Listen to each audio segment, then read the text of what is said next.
Bem-vindos! Está começando o UrbanView Debate, uma edição especial do programa UrbanView, realizada a cada semestre. O tema desse programa aborda a questão das concessões e parcerias público-privadas, ou chamadas PPPs. Vamos discutir com os nossos convidados a importância desses instrumentos para o desenvolvimento das cidades e também para o desenvolvimento do Brasil, principalmente no que diz respeito à modernização e à construção de rodovias, ferrovias, aeroportos e portos. Entre outros assuntos, vamos conversar sobre a nova fase do Programa de Investimento em Logística, anunciado no último dia 9 de junho, sobre os impactos e as oportunidades no setor de transporte e sobre os modelos de sucesso já em desenvolvimento, como o projeto Porto Maravilha. Para debater esses temas, temos como convidados, aqui ao meu lado direito, Tomás Assunção, engenheiro e presidente da Urban Systems. Elias de Souza, diretor para o setor público para o Brasil da Deloitte.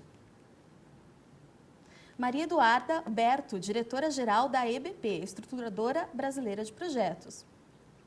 Aqui ao meu lado esquerdo, Mário Silvério, diretor executivo da Companhia Paulista de Desenvolvimento.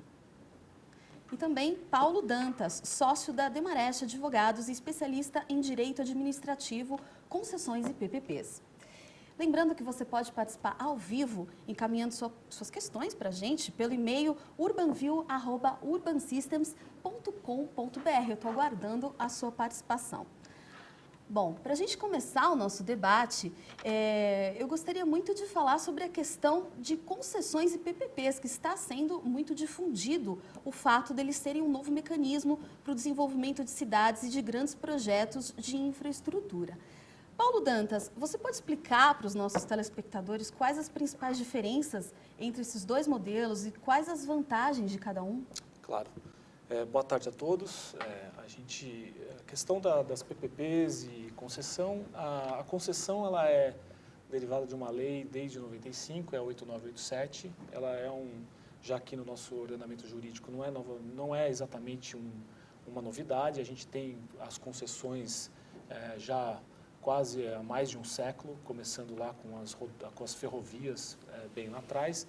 Ela passou por uma série de evoluções até chegar em 95 com aquele plano de privatizações no governo Fernando Henrique, e essa lei foi promulgada em 95. Então, as concessões elas funcionaram muito bem, a gente teve um modelo de sucesso, principalmente nas rodovias, e aí a gente pega o modelo de rodovias aqui do estado de São Paulo, e alguns no plano federal e em algumas cidades.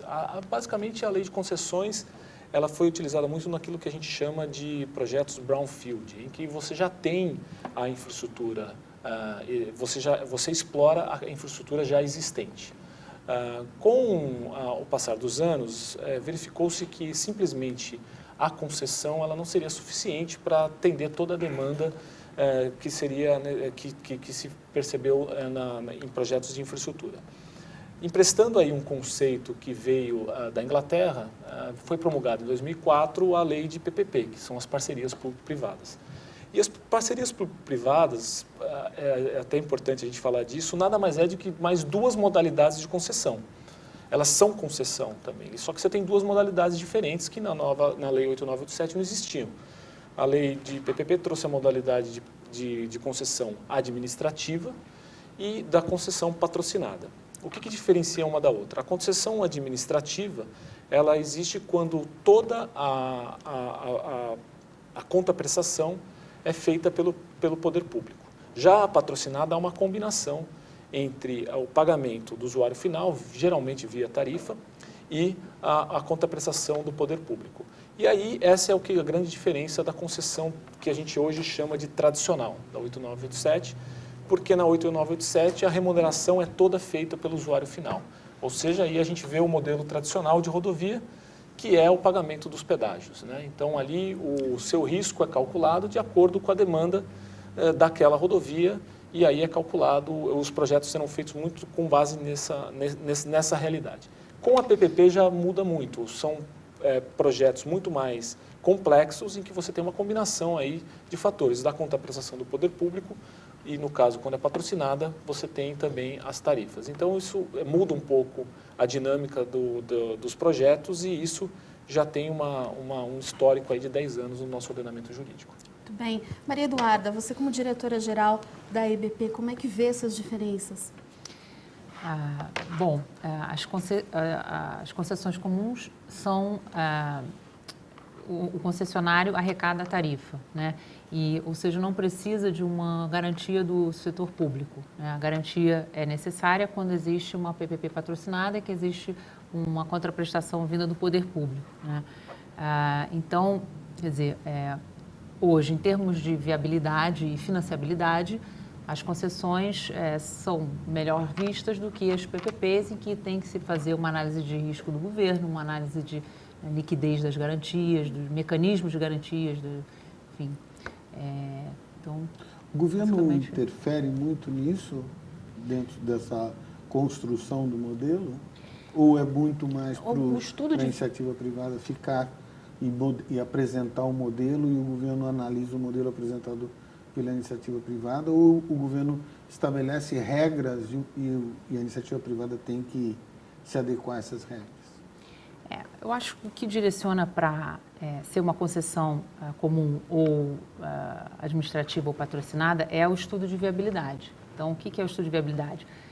Todo levantamento de custos e investimentos necessários para a prestação daquele serviço com qualidade. Então, se o somatório desses investimentos e custos, eles não são cobertos com a arrecadação de tarifas, né, precisa-se de um complemento da contraprestação pública.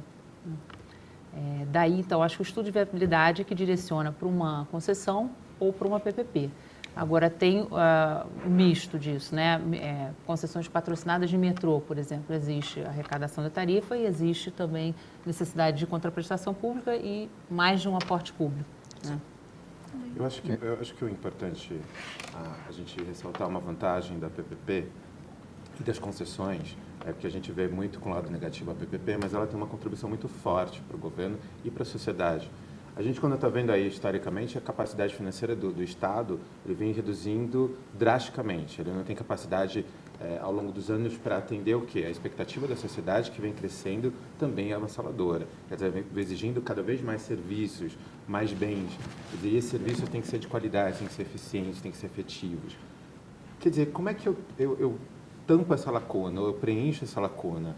Eu preciso de algo que eu possa também exercer o poder, exercer sem gastar mais, sem aumentar mais orçamento. Porque aumentar mais orçamento exige mais impostos. Quer dizer, essa parceria que se cria com o privado é a forma que a gente tem de preencher essa lacuna. Então, quer dizer, a gente não pode olhar a PPP ou a concessão, né, como o Paulo disse, que é tudo uma forma de concessão, e a gente entende que lá fora tudo é PPP, que isso é uma forma de contribuição muito positiva para a sociedade. Isso daí é uma parceria que o privado estabelece realmente com o governo e traz muito benefício para a sociedade. Ele consegue preencher essa lacuna e isso é o que a gente vai gerar em torno de cada vez mais participar em parceria. Sem dúvida, Elias. O Mário Silvério gostaria de complementar isso? Eu acho o que foi colocado aqui muito importante pelo Elias e pela Maria Eduarda, que a questão da modernização do Estado, ela não está só nessa forma de contratação que vem o privado conjuminar com o governo nos investimentos, mas fundamentalmente essa questão da qualidade e da continuidade da prestação do serviço, porque muitas vezes nós vimos financiamentos, grandes programas de investimentos no país e todo investimento foi perdido pela falta da manutenção, pela falta do adequado uso da estrutura. Então, essa parceria com o setor privado, ela permite que haja uma certa perpetuação daquele serviço, porque a sociedade, ao fazer uso de um novo tipo de serviço, ela não vai voltar atrás, né?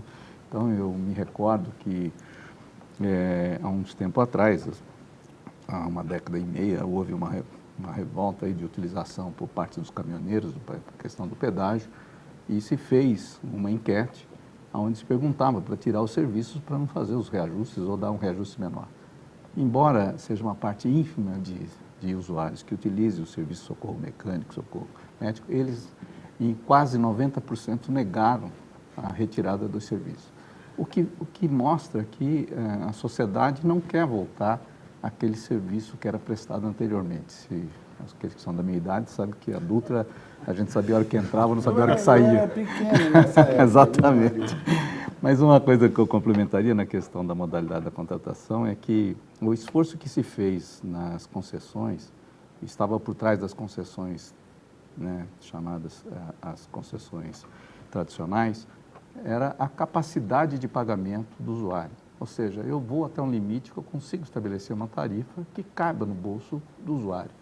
À medida que eu não consigo mais ter essa tarifa, eu vou complementar, ou em alguns casos eu sou usuário como governo do serviço. Então eu vou para a administrativa porque eu sou o único usuário, não tem como eu estabelecer uma tarifa. Veja o caso de presídios, o caso de alguns casos de escolas, aterros sanitários e outros tipos. Então acho que a ideia da modernização desse formato de contratação foi também essa maturidade que o governo foi tendo de ter o aprendizado de contrato de longo prazo, porque nós tínhamos aqui, nós chamávamos dois riscos, né? O risco econômico e o risco político, que era a descontinuidade do contrato. Eu acho que isso hoje é um ambiente muito favorável, você vê grandes empresas estrangeiras, fundos internacionais querendo entrar em projetos no Brasil, que mostra que chegamos a um nível de maturidade muito bom. Devemos agora desenvolver aí novos projetos. Você falou de um ponto importante, a qualidade dos serviços que são prestados. Muita gente critica o processo de parceria público, mas todos os projetos que a gente tem hoje em execução de parceria pública, eles são os exemplos de execução, eles são exemplos de qualidade de serviço. A gente pode olhar o Hospital do Subúrbio, que já teve que fazer alguns reequilíbrio econômico, por quê? Reequilíbrio do contrato. Porque a capacidade aumentou e não era esperada. Por mais que fizesse a projeção da demanda, ninguém esperava que todo mundo, o estado inteiro fosse procurar e outras pessoas de outros estados também fossem para o Hospital do Subúrbio. Mas o serviço é de uma qualidade incrível. O presídio, muitas pessoas criticam a forma como está o presídio de Minas Gerais, mas a qualidade dele, para quem já foi visitar, é incrível. Quer dizer, a gente tem exemplo, escolas de BH, a qualidade é incrível. Quer dizer, ninguém quer voltar ao sistema. As estradas, se a gente for falar das concessões, é perfeito o exemplo. A gente tem uma qualidade que também ninguém quer retroceder. Critica-se, mas a gente tem exemplos muito que devem ser perpetuados e devem ser utilizados. Olha que interessante, sobre esse assunto nós recebemos uma pergunta que vem lá de Cuiabá. É da Luna Santos, ela quer saber o seguinte: em termos de urbanismo sustentável, que normalmente vai um pouco contra os interesses privados, não haveria um conflito entre o governo e as empresas sobre qual modelo aplicar, podendo gerar uma certa ineficiência? Uau! Podia repetir a pergunta? Vamos repetir a pergunta. Em termos de urbanismo sustentável, que normalmente vai um pouco contra os interesses privados, não haveria um conflito entre o governo e as empresas sobre qual modelo aplicar, podendo gerar uma certa ineficiência? Como ela chama? Ela chama Luna Santos, de Cuiabá. Luna Santos, de Cuiabá. Olha, pergunta ótima. Essa leitura urbana, eu não vejo esse conflito que você está apontando, porque, primeiro, a sustentabilidade de um desenvolvimento urbano está exatamente na capacidade da sustentabilidade econômica, que é capacidade de geração de emprego, capacidade de modificar a estrutura de renda e essa renda ser reaplicada numa sustentabilidade econômica que reflete numa sustentabilidade social e aí uma sustentabilidade ambiental. A lógica nasce no econômico e o econômico, ao se manifestar no tecido urbano, promove uma reorganização do espaço. O conflito está na inadequação do poder público de entender essa dinâmica e a estrutura legal do plano diretor, lei de uso e ocupação do solo, está defasada dessa velocidade econômica que o mercado privado traz, não é? E então acho que não existe esse conflito, o que existe é uma necessidade de readequação e um aparelhamento do setor público para entender uma dinâmica econômica que reflete a inserção de produtos no tecido urbano embaixo de uma lógica que é muito dinâmica. Por exemplo, a revisão dos planos diretores, elas ocorrem a cada 5, 10 anos e não é suficiente, porque o mercado é muito mais dinâmico e, às vezes, ele vai atropelando o Estado e o governo municipal e o governo não tem essa agilidade para se readequar para receber toda essa demanda de novos produtos imobiliários que estão sendo dinamizados por uma economia ou por uma cadeia produtiva que é mais significativa naquele município. Acho que é por aí. Só se eu puder complementar, eu acho que, até pegando um gancho que o Mário falou, a gente tem a questão da PPP, acho que talvez o drama da PPP foi que, quando ela surgiu, parecia que ia ser a panaceia que ia resolver todos os problemas de infraestrutura no Brasil. E, na verdade, ela é realmente os projetos são complexos, os estudos que são feitos são bem compreensivos, eles envolvem uma série de questões de expertises para elaborar esses projetos. Mas eu acho que também a questão, até a pergunta é muito interessante, porque ela passa pelo grau de maturidade que a gente busca, que o Mário bem colocou. A questão do grau de maturidade é ver uma parceria público-privada pelo que ela é, uma parceria. Então, evidentemente que o privado ele tem que entender quais são as suas competências e até onde ele pode ir, e o público tem que fazer o mesmo exercício. Eu acho que esse é um instrumento que vai ser cada vez mais utilizado. A gente já tem 10 anos de PPP, mas a gente ainda está num período de maturação dessa PPP, né? E aí eu acho até interessante que tem uma economista que escreveu um livro interessante, que é a Mariana Mazzucato, que falando de PPPs, ela fala de um negócio que eu acho que é muito importante mesmo da gente analisar. As parcerias público-privadas têm que ser vistas de uma forma de parar de olhar como se fosse uma relação parasitária para uma relação simbiótica. Quer dizer, que elas vão na relação entre elas, os dois vão ganhar. E é isso que a gente busca. Quer dizer, eu acho que é isso que os projetos de PPP devem almejar. Eu acho que na parte urbana, eu acho que isso é um exemplo muito claro.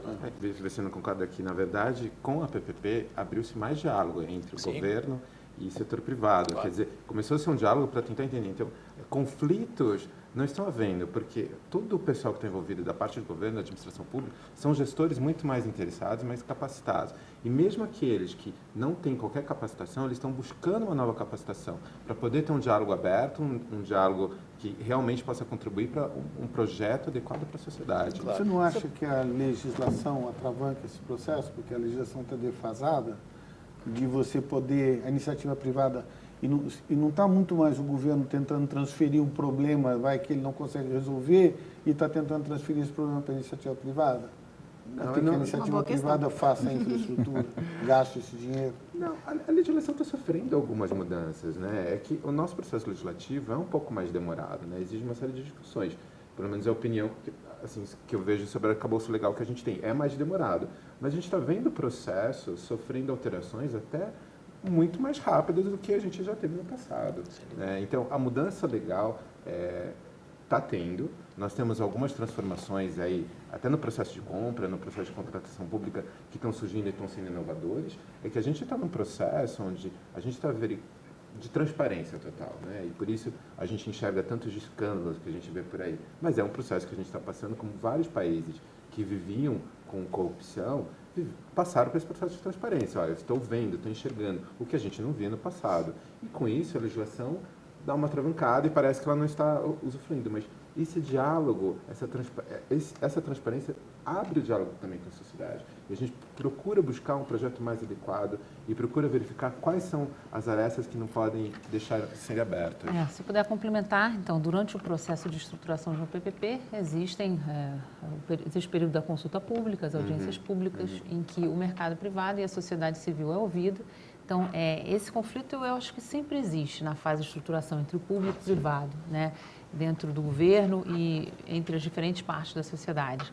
Mas esse conflito, até o lançamento digital e a fase de licitação, ele tende a ser diluído e resolvido e o equilíbrio ser alcançado. Senão, o leilão dá vazio. Quando existe concorrência no leilão, quer dizer que o mercado está reconhecendo e que existe um equilíbrio da alocação de riscos e que é um contrato, enfim, que está equilibrado. Eu acho que a colocação é pertinente. Vamos dizer, o desequilíbrio se manifesta numa PPP que dá vazio. Não foram atendidas as duas participações. Não foi equacionado, né? O conflito não foi equacionado. A colocação da Marinóide é justamente isso. Quer dizer, você iniciar uma parceria público-privada a partir de uma relação contratual, ela é extremamente negativa. O que existe é uma relação de entendimento com o setor privado daquilo que é o equilíbrio entre o interesse público a necessidade administrativa e aquilo que é a percepção do mercado em relação a risco e aquilo que é a participação do setor privado que ele tem para contribuir. Eu acho que o que foi colocado aí pela aluna é porque no ambiente da cidade, no ambiente urbano, é muito complexa a questão da convivência do espaço público do direito privado, né? Porque você tem uma característica da exploração imobiliária, da tendência mas tudo depende de um contrato bem feito. Quer dizer, nada passa por um contrato bem feito, né? Quer dizer,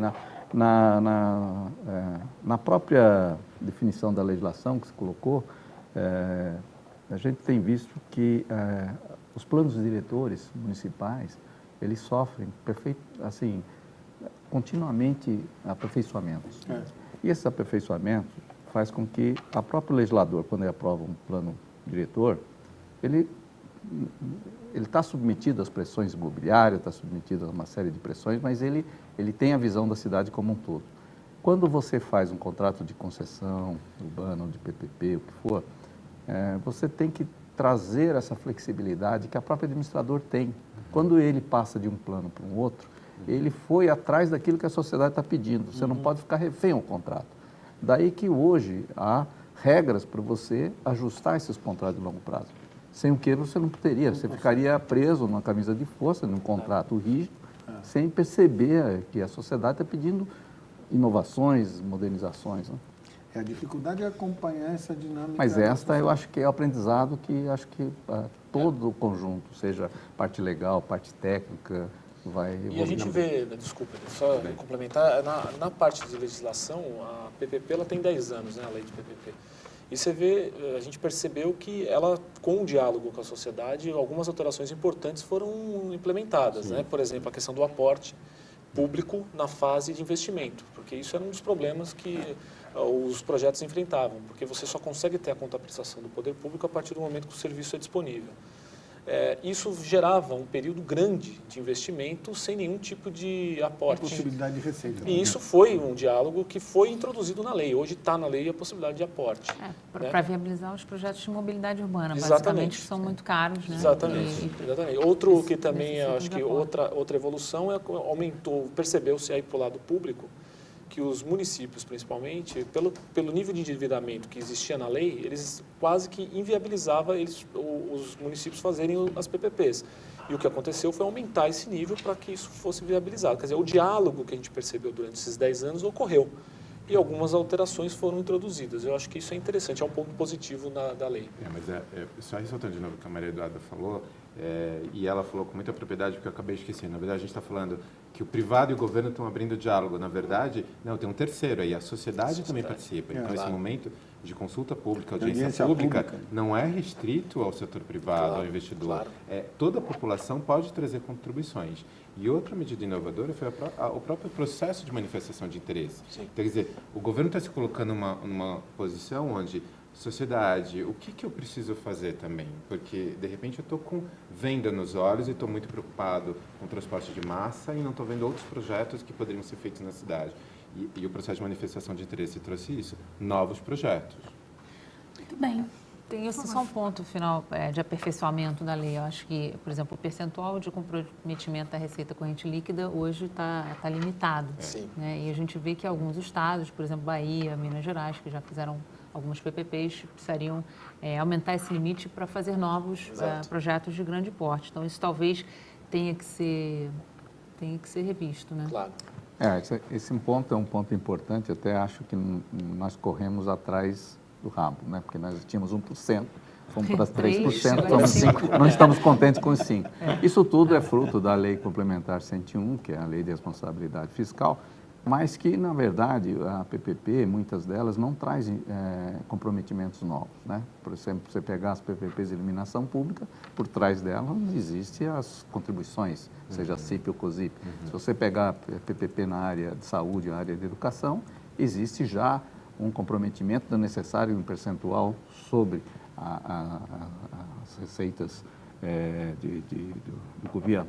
Então, teria que aperfeiçoar, não mais em limites, mas entender o que é esse comprometimento. Né? Se você tem Qual é a receita, necessidade? exatamente, qualificar melhor. Na realidade, o que deveria ser feito é um estudo do impacto fiscal de novas PPPs. Né? Exatamente. Isso sim, e a partir desse estudo, se não couber fazer novos projetos, daí Sim. esse é o limite, esse é o teto, não talvez um número mágico. Né? Pode sair. Vamos para o nosso próximo tema, então? Focar um pouquinho mais na área pública, né? Planos do governo 2015. No último dia 9 de junho, o governo federal anunciou a nova fase do Programa de Investimento em Logística, chamado PIL, que irá investir em aeroportos, rodovias, ferrovias e portos. A previsão de investimento é de mais de 198 bilhões. Bom, Maria Eduarda, com essas medidas, o governo federal vai conseguir, de fato, modernizar a infraestrutura do país? Ou é somente uma reação do Poder Executivo à queda da popularidade, provocada pela desaceleração da economia, e inclusive as denúncias de corrupção que está todo mundo vendo aí na mídia? Como é que você enxerga isso? Não, eu vejo assim, como dois assuntos separados, né? Corrupção, acho que existe um déficit de infraestrutura e o governo vem amadurecendo muito no sentido de escolher os ativos corretos, né? Eu acho, por exemplo, em rodovias, esses novos trechos, eles são trechos que já indicam maior viabilidade, trechos mais curtos e que não necessariamente haverá a obrigatoriedade de duplicar em 5 anos, o que onera muito o investimento e exerce uma pressão muito grande sobre a tarifa. Eu acho que já houve uma preocupação nesse sentido, né, da melhor escolha dos ativos. Na mesma linha, em portos, né, há uma priorização agora, no segundo semestre, em se licitar terminais de grãos e celulose, que são 8. Né? Já é uma ambição dentro de um pacote maior, mas na linha do tempo está mais direcionado à viabilidade. Né? Nos aeroportos também podemos ter exemplos similares. Então, eu acho que o governo amadureceu na escolha desses ativos e existe, né, um mercado hoje que entraria nesses leilões. Alguém gostaria de complementar? Você acha que... Não, é o meu papel aqui, às vezes, é de trazer para o olhar do mercado, que é o olhar mais cruel, né, da relação custo-benefício. Você acha que, por parte da iniciativa privada, existe esse fôlego para tocar essas coisas que estão sendo colocadas? Porque nós temos aí uma quantidade de portos, de aeroportos, e de rodovias e de ferrovias.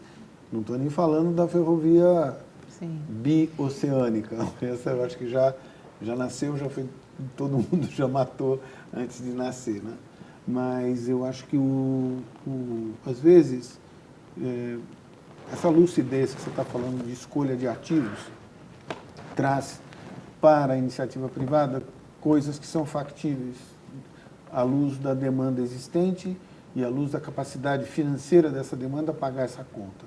E, às vezes, o governo se coloca numa posição de criar um negócio tão mega que depois cai num descrédito, porque a conta não fecha e a gente sabe que não existe investimento por parte do governo há 20 anos em infraestrutura.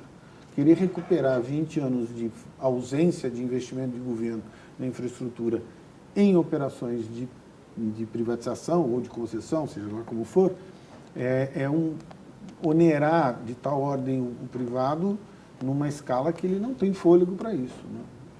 E acho que aí, queria colocar até para o Paulo, queria provocar um pouco essa abertura, que eventualmente seja um momento dentro dessa maturidade do país e do governo, não seria um momento de rever a participação de empresas estrangeiras no Brasil para estas atividades e trazer um pouco desse capital externo para cá?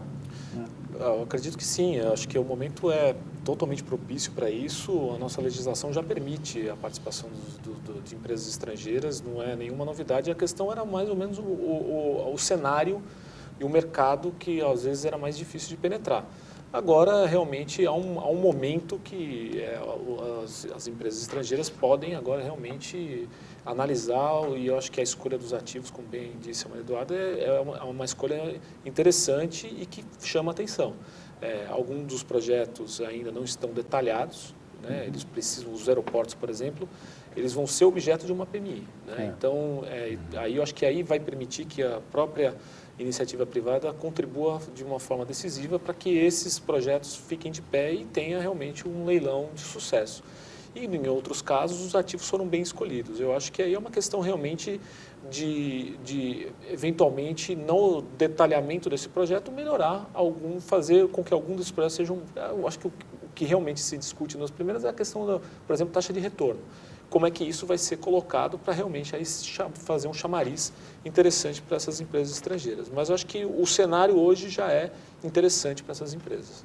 Das empresas internacionais. Internacionais, empresas estrangeiras. Mesmo com a legislação vigente. Mas de certa forma já participam, né? Sim. Mas só participam sempre com uma empresa brasileira. Mas o fato é que dificilmente haverá, numa primeira fase de implementação, a participação integral só de uma empresa estrangeira. As que estão participando já estão instaladas no país.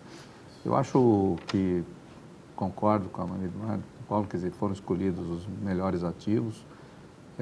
A necessidade fez isso, na verdade, quer dizer, se nós tivéssemos hoje, né, com dinheiro saindo pelas ruas, nós estaríamos preocupados no modelo de estatização, mas o movimento é o oposto. É o oposto.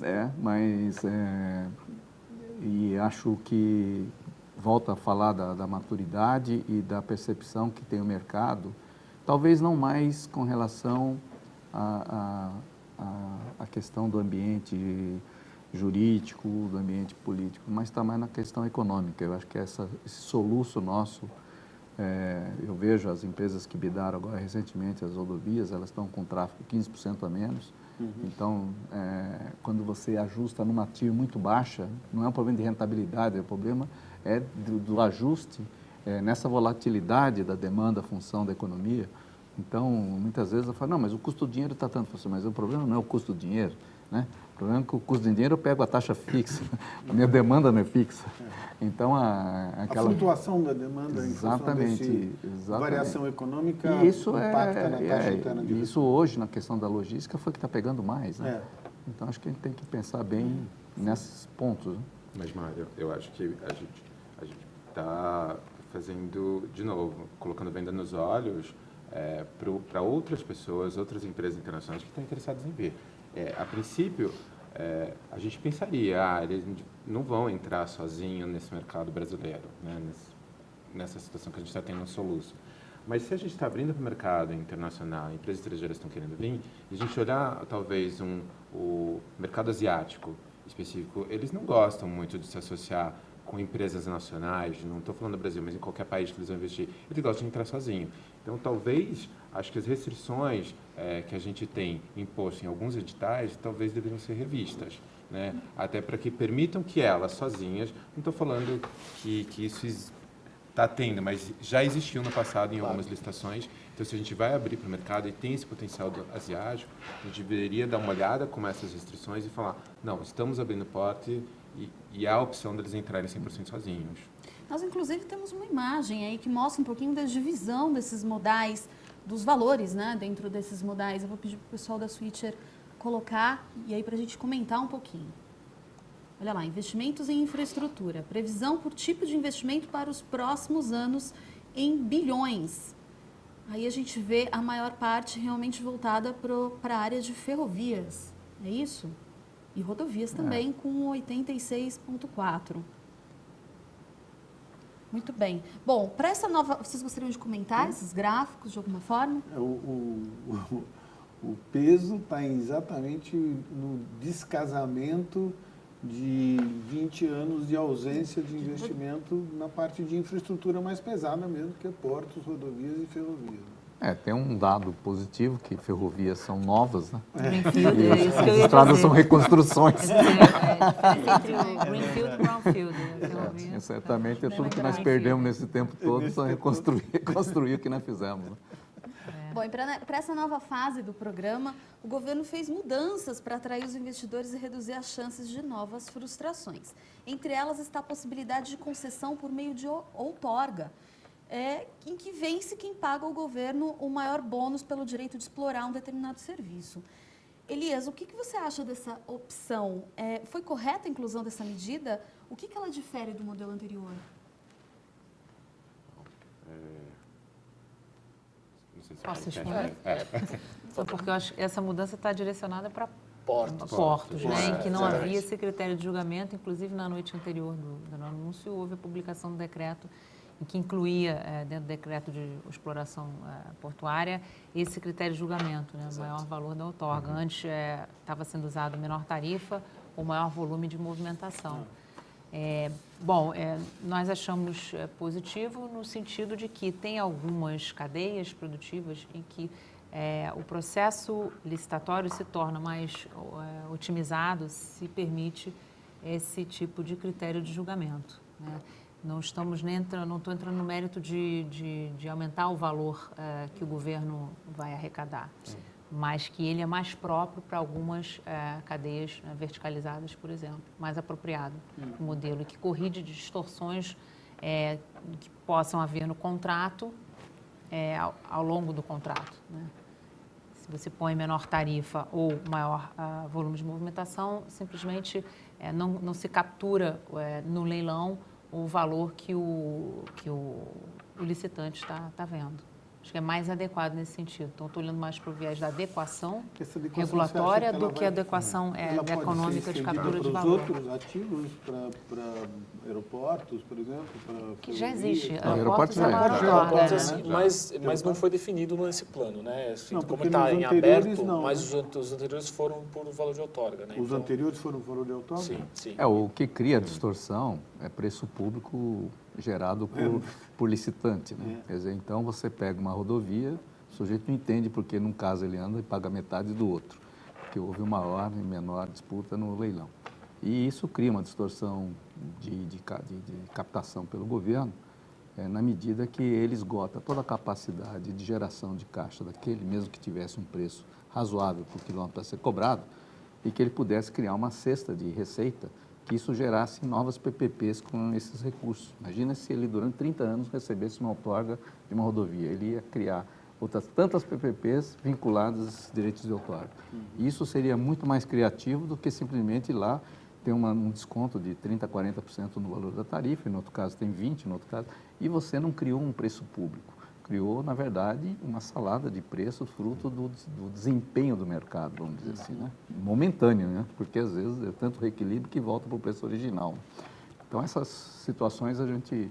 E a outorga ela é um direito do Estado, vira um ativo que pode ser vinculado, né?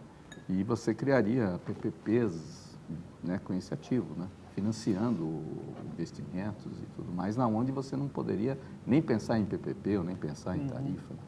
Eu acho que um bom termômetro vai ser o produto dessas PMIs dos aeroportos. Se eventualmente o preço de outorga, né, não for o melhor, a gente vai verificar nos estudos que serão realizados se vão surgir outras modalidades de forma de classificação da licitação. Quer dizer, acho que se funcionou bem nas duas primeiras rodadas, eventualmente ela vai ser mantida. Então, acho que isso vai ser um bom termômetro para os aeroportos, né? Agora, para os portos, realmente, acho que era até uma demanda do mercado e o governo, acho que entendeu e alterou nesse sentido.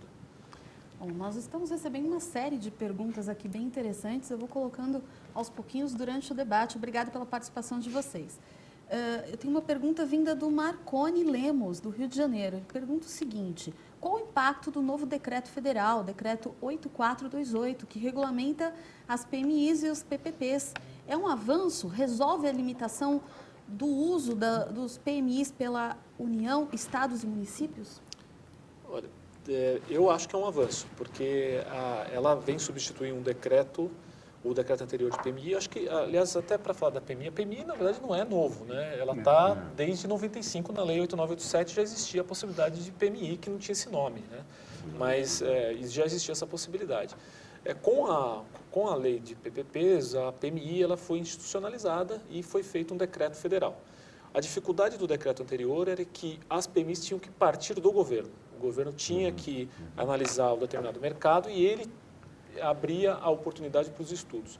A alteração desse decreto agora é muito no sentido de alguns estados já tinham adotado essa alteração, principalmente São Paulo, acho que é um exemplo bom disso, prefeituras também, né, de permitir que a iniciativa privada, ela inicie o estudo, sem necessidade de uma autorização do governo federal, no plano federal, né, nesse caso. Então, essa alteração eu acho que é muito saudável. Então, pode ser que o mercado entenda que os estudos em algum determinado mercado seja necessário, é possível se reunir e entregue um produto muito mais acabado para o governo. Às vezes o que acontece na PMI, e a gente vê uma taxa de mortalidade grande, é a própria disputa entre os projetos. Você entrega para o governo uma série de estudos, eles são conflitantes e aí acaba não saindo nenhum. Às vezes, se partir aqui da iniciativa privada, pode ser que o estudo entregue ao governo faça muito mais sentido. Mas, novamente, isso nada impede que vai... Quer dizer, não impede não pode... Isso não interfere na condução de uma PPP. Vai ter a consulta pública, vai ter audiência pública.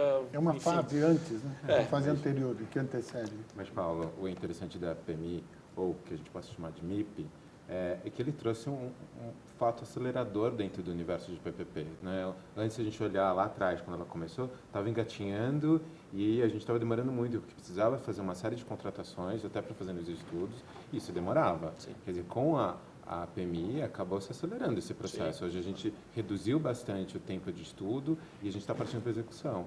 E eu acho que tem uma coisa muito legal que também está vindo com essa contribuição da iniciativa privada.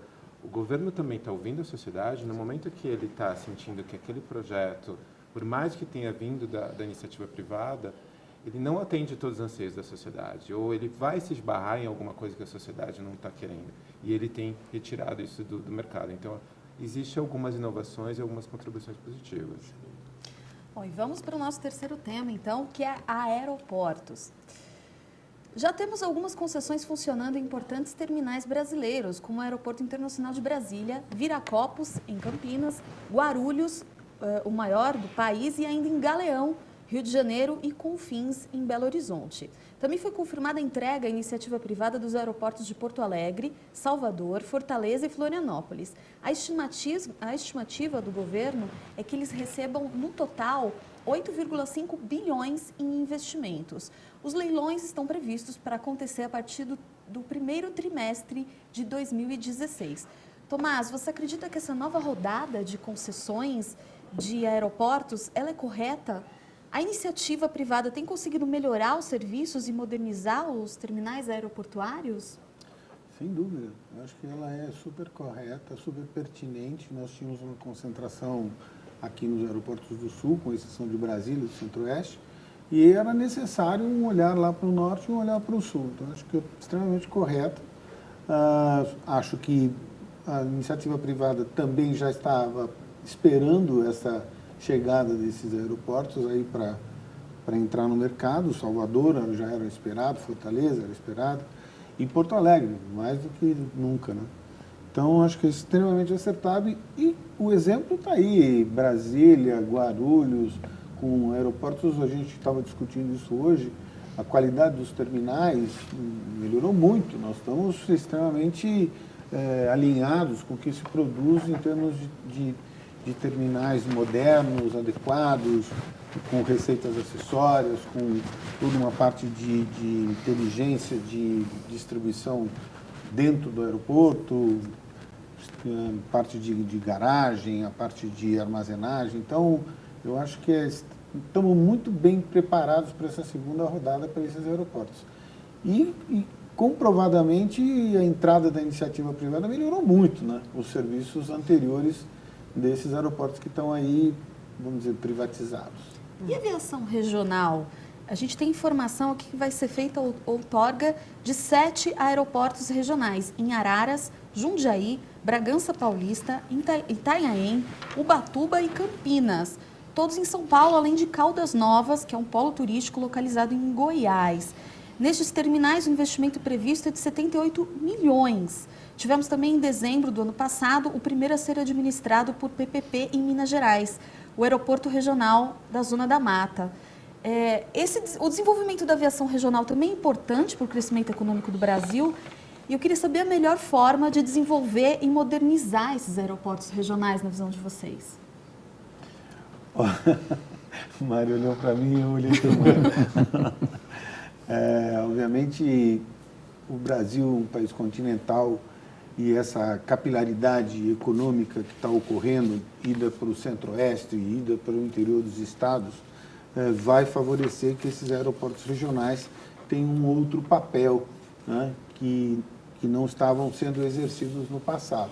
Se eles forem dinamizados, se eles forem alinhados com um novo desenvolvimento econômico daquela região, o aeroporto é o elemento de conectividade de negócios. Os executivos voam para fazer negócios, é preciso que exista negócios nessas regiões e eu acredito que o governo passará a adotar o conceito de adequação dos aeroportos a partir de um olhar econômico. Essa é a minha aposta, né? Neste conjunto aqui que saiu, eu não entendo muito bem a lógica dele, aí talvez o Mário possa explicar, mas é difícil de ter esse viés econômico num aeroporto muito pequenininho, numa cidade muito pequena, que não tenha uma cadeia produtiva por trás que dê uma sustentabilidade econômica ou uma viabilidade para as companhias aéreas voarem para lá e para que se desenvolva uma série de negócios. Na verdade, a CPD estudou esses 7 aeroportos aqui do estado e mais o outro lado de Guarujá. A lógica que está por trás disso, na verdade, é uma expansão da utilização da aviação geral, somente executivos, jatos executivos e outros, que estão sendo expulsos dos grandes centros com esses aeroportos que estão atrelados à aviação comercial fortemente, carga e tudo mais, né? Então, pegando esse quadrilátero aqui da macrometrópole, São Paulo vai desde Jundiaí, Amarais, a região que abrange Bragança Paulista e o litoral paulista, são aeroportos que eles acabam recebendo essa demanda de toda essa confluência aí nesse raio de 100, 120 quilômetros da capital. Isso vai acontecer em outras capitais, a necessidade desse serviço é um serviço também importante. A aviação regional regular, né, comercial, ela já foi muito forte no país, hoje está tentando retomar alguma coisa. Se vocês lembrarem, nossa frota de aeronave regional era grande e hoje é pequena, ela não é competitiva em relação aos aviões de maior porte, então ela acaba perdendo esse espaço, né? E tem os estados do sul ainda sobrevivem com alguma aviação regional muito forte. No estado do norte tinha, depois andou sofrendo um pouco essa pressão das grandes companhias, mas eu acredito que a dinamização desses aeroportos regionais vai constituir algumas rotas novas regionais, e isso é lógico que o passageiro não traz viabilidade ao aeroporto. O que traz viabilidade ao aeroporto é o volume de aeronaves, o volume de serviços que você tem atrelados ao aeroporto. A não ser que você chegue num patamar de 1 milhão de passageiros, alguma coisa assim. Então, nós temos aqui Ribeirão Preto, São José do Rio Preto, são os aeroportos que nós já estudamos e são viáveis perfeitamente. Nem dá para chamar de regionais, que eles polarizam, né, regiões metropolitanas. Exatamente. Mas eu acho que um país com a extensão territorial que o Brasil tem, com dificuldades de acessibilidade que você tem por via terrestre, quer dizer, não ter uma rede aeroportuária regional é realmente um fator de impedimento de desenvolvimento de novas indústrias, porque uma grande empresa estrangeira, quando ela vai se instalar, ela tem que pensar nisso, então ela vai ter que contar com esse apoio e eu acho que aí seria, esse é o grande mérito do programa do governo federal, de estabelecer um programa de investimentos nesses aeroportos regionais, somando com isso que foi falado aqui pelo Paulo, de você permitir o aporte. Será que não é melhor, ao invés dela pegar esse dinheiro, jogar no Banco do Brasil, para o Banco do Brasil licitar, não jogar esse aporte na PPP? Quer dizer, então, isso eu estou dizendo porque às vezes a coisa acontece, você quer ver o caminho mais longo, né? O seu desvio é mais longo do que o caminho natural, né? O atalho é mais longo. Então, acho que ali, eu acho que trazer o Banco do Brasil, nada contra, eu acho uma grande instituição, mas foge um pouco do core business dela. E acho que vai revolucionar esse programa de aeroportos regionais. Bom, a gente tem um outro aeroporto, inclusive, que é impulsionado pelo Poder Executivo Municipal e é o futuro aeroporto regional do Guarujá. O projeto há muitos anos caminhando vagarosamente devido a burocracias existentes. Tem plano de ser licitado esse ano e as expectativas são de que as operações comecem em 2017. Mário Silvério, como é que caminha esse projeto que está localizado em uma cidade anteriormente não contemplada no plano dos aeroportos regionais, porém com a atuação forte do Poder Executivo, encontra-se em fase adiantada de tramitação? Sim, o projeto já recebeu a aprovação da área técnica do Diretoria de Outorgas da Secretaria de Aviação Civil, o que deve ser publicado aí, eu não estou olhando a minha vela lá, mas deve estar acesa aí. Esse aeroporto, ele já foi um aeroporto militar, né, da aeronáutica, ele ainda tem algumas funções, chegou a ser pensado de passar para infraero, não houve interesse, e hoje há um grande interesse dos setores por conta dessa exploração do pré-sal, né? Então, acredito que é um aeroporto alternativo à chegada a toda a Baixada Santista. É um aeroporto cravado na cidade, mas hoje a eficiência dos equipamentos, né, os aeronáuticos, principalmente os aviões para aviação regional, estão bem preparados para isso. Houve o acidente com o candidato naquela época, mas foi um problema de procedimento.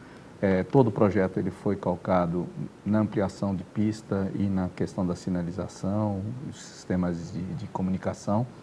Então, acho que a chegada desse aeroporto, ela realmente vai ser um fator de alteração de status de acessibilidade para aquela região da Baixada Santista. Acho que vai atender muito bem aquela região. Eu acho que vai inaugurar também uma lógica que é essa conectividade de negócios, de cadeias produtivas irmãs, né? Eu posso voar Guarujá, Santos Dumont, posso voar Guarujá, Macaé, né? O óleo e gás é a cadeia que determina o fluxo de executivos e o fluxo de negócios. Então, eu acho que o Guarujá pode ser um exemplo deflagrador de que a dinâmica econômica desses interesses de clusters produtivos determine uma quantidade de voos e a vontade das companhias aéreas voarem para lá. Mas eu complementaria o seguinte: hoje Santos recebe 1 milhão de passageiros no setor de navegação de cruzeiro. E esses passageiros não nascem lá. É evidente que tem muitos santistas que viajam, tudo, mas uma parte vem de fora. E hoje os passageiros chegam com grandes comboios de ônibus. Certamente haverão voos charters chegando ali que vai realmente atrair um outro perfil de usuário, que seria esses voos programados e tal. Então, acho que tudo é fruto da disponibilidade. Hoje você não tem disponibilidade, você não tem que demanda você trabalha. Uma coisa é você já saber de alguma coisa, de uma demanda induzida, alguma coisa que já existe. Mas eu acho que o aeroporto em si, ele ainda é um tabu na cultura brasileira, né? Então, isso está mudando, né? A gente está vendo muito mais gente indo para esse modal. As companhias aéreas perceberam isso, estão se voltando de novo aos voos regionais. Então, você está vendo aí um afluxo muito grande de voos regionais que não existiam, que estão voltando a ter. E acho que é função da próprio perfil de demanda. Quer dizer, eu acho que alguns casos vão surgir de forma impositiva pela questão funcional, como se diz, na questão da exploração do pré-sal, como eventualmente nessa exploração deste modelo de exploração turística que é os cruzeiros marítimos. Muito bem. Bom, nós vamos fazer um intervalo do UrbanView Especial Debate sobre concessões e parcerias público-privadas. Eu aguardo vocês daqui a pouquinho. Até já.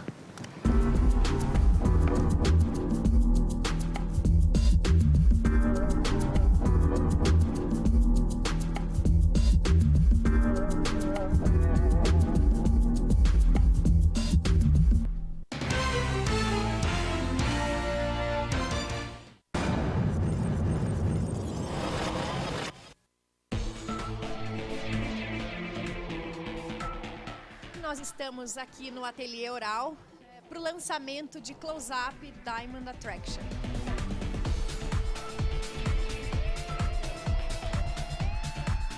É uma inovação, vai ser lançado em mais de 30 países.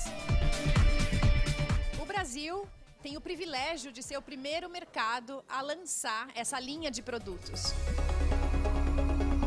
Diamond Attraction foi co-criada com um time global de dentistas cosméticos e aqui no Brasil eles são representados pelos renomados profissionais do Ateliê Oral. A gente pegou todas as tecnologias odontológicas e passou para a Unilever as tendências do mercado. A Unilever traz a exclusiva tecnologia Blue Light, que tem um efeito óptico que proporciona dentes mais brancos instantaneamente. É formada uma película azul sobre o dente e essa película faz com que reflita mais a luz branca. A gente realmente queria dividir esse momento com a imprensa e com o consumidor final. Fomos buscar todos os principais portais, veículos do país. A gente fez questão de convidar blogueiras renomadas para estarem aqui na coletiva. Eu vim aqui fazer a cobertura do evento e mostrar para as minhas leitoras lá do blog. É em tempo real, né? Porque a coisa tem que ser rápida. Então é foto no Instagram, é vídeo pelo Instagram mesmo. Além das blogueiras, dentro da campanha, a gente vai trabalhar muito forte, então, a fanpage, o Instagram. Plano 360 completo. A escolha da mestra de cerimônia foi a Daniela Scarelli. Sejam todos bem-vindos. Foi um prazer estar aqui hoje lançando esse produto, um produto jovem. Eu me senti super jovem estando aqui. Nas pesquisas realizadas pela Unilever, jovens indicam quais são os critérios da importância estética na sua vida. E o sorriso aparece sempre em primeiro lugar. O público-alvo de Diamond Attraction são mulheres de 18 a 30 anos, são mulheres antenadas, independentes. Portanto, a escolha das celebridades presentes no evento, a Bruna Marquezine e a Isabelle Drummond, faz todo o fit com o público-alvo. São jovens, são bonitas e, claro, tem sorrisos super atraentes e brancos. Quando você vai paquerar alguém, você olha o sorriso antes. Claro, e eles olham também. Um sorriso bonito muda tudo, né? Estou falando de uma coisa que eu gosto, de uma marca que eu me identifico, com uma coisa que realmente é importante para mim, que é o meu sorriso. Com certeza um sorriso bem cuidado atrai, né, gente? É uma arma da mulher e do homem também. Fomos buscar todos os códigos do mundo cosmético, do mundo do glamour e principalmente a atração, marcando o início da campanha de Close-Up Diamond Attraction.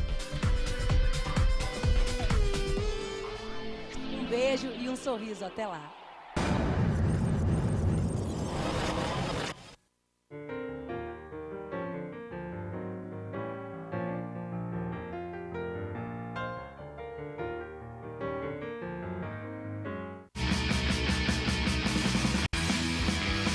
Alô, amigos, eu sou o Zancopé Simões. Acompanhe Gente que Fala de segunda a sexta-feira ao meio-dia pela AltV, www.altv.com.br, a sua TV da internet, e na Rádio Trianon, AM 740 São Paulo.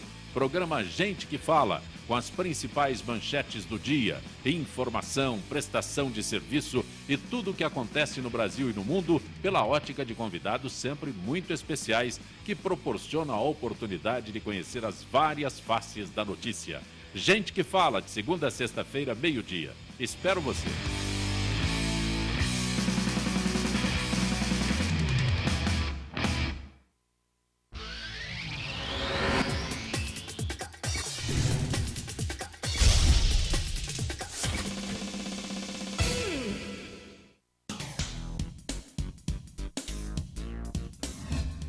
Eu sou o jornalista Patrício Bentes, que apresento às sextas-feiras, às 16 horas, o programa Visão Plural. Um programa que não aborda assuntos que todas as televisões falam. Nós fugimos da mesmice. Você pode nos assistir só aqui, na TV da internet.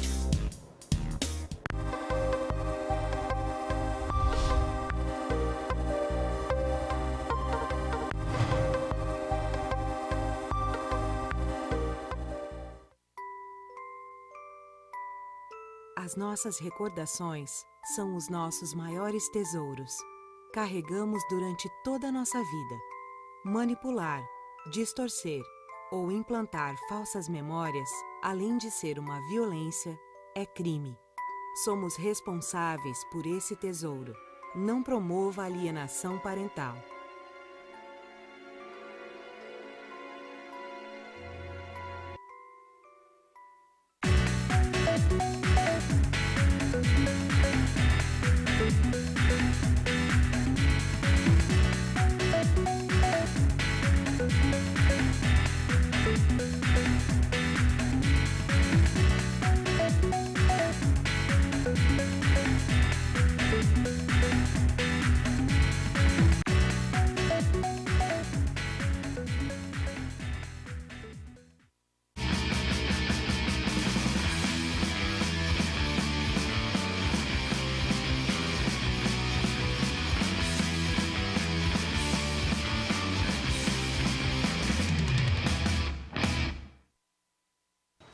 tem a ver com alguma coisa. De onde vem a água que a gente bebe? Da torneira. Ih, nada a ver. Vem dos rios que nascem da mata. Sabia que a gente só respira por causa das árvores? A árvore respira? Respira. A árvore respira. E o que você tem a ver com isso? Meu ar. Minha água. Minha árvore. Meu ambiente. Mata Atlântica! SOS Mata Atlântica. Mais 25 anos.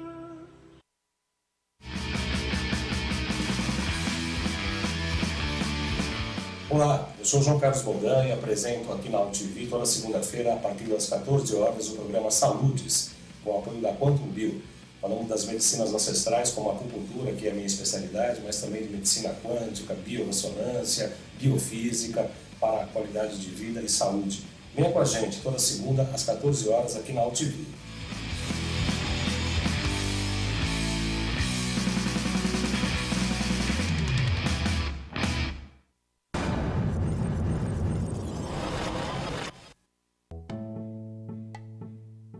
Lifebuoy é uma marca de sabonete antibacteriano. Foi lançado em 1894 na Inglaterra, depois da Revolução Industrial, como uma forma eficaz e acessível no combate a germes e bactérias, dando uma condição de saúde melhor para as pessoas. A missão social de Lifebuoy é ensinar o hábito correto de lavar as mãos, para com isso ajudar a população a prevenir doenças. Nada melhor do que a união de Unilever e Pastoral para que a gente entregue essa missão. Nós temos voluntários no país inteiro, em 21 países, para orientar a família sobre os cuidados de saúde e desenvolvimento da criança. Ela vem, brinca, tem a pesagem, sempre tem o lanchinho que ela se diverte, então é bem importante. Lifebuoy desenvolveu um programa para ensinar o hábito de lavar as mãos à população. Nós vamos envolver cerca de 30 mil voluntários para levar a informação junto às famílias. A primeira etapa é a conscientização. Carimbaram um bichinho. Depois a gente teve que tirar o bichinho da nossa mão. A gente lava a mão da criança para que ela possa perceber que desaparece essa figura da mão dela. A segunda etapa é nós levamos uma apostila onde tem todas as atividades relacionadas a lavar as mãos. Com 21 passos para criar o hábito de lavar as mãos em casa. É importante para não ter diarreia, outras doenças. A terceira etapa no programa, as crianças vão se comprometer a realizar o programa de mudança de hábito em frente ao voluntário da pastoral. Quando a gente se ensina a criança brincando, a criança vai gravando. Vai ser muito legal. Eu vou fazer com a minha avó. A quarta etapa é a etapa de construção de hábito. As pessoas vão precisar fazer atividades relacionadas a lavar as mãos durante 21 dias. Eu vou fazer a tarefa e vou mudar meus hábitos. O quinto passo é o reconhecimento das crianças e das famílias que executaram essa atividade em casa. Porque a ver é bom. E com isso reduzimos o número de visitas a postos de saúde, aumentamos a frequência escolar e diminuímos gastos relacionados a remédios. Nesse ano, o programa vai atingir 294 mil crianças, impactando mais de 1 bilhão de famílias mundialmente até 2015. Não é só o ato de lavar as mãos, é também uma forma de cuidar de si e cuidar dos outros. Trabalhar por uma causa que é muito maior, que é transformar a vida das pessoas. É emocionante.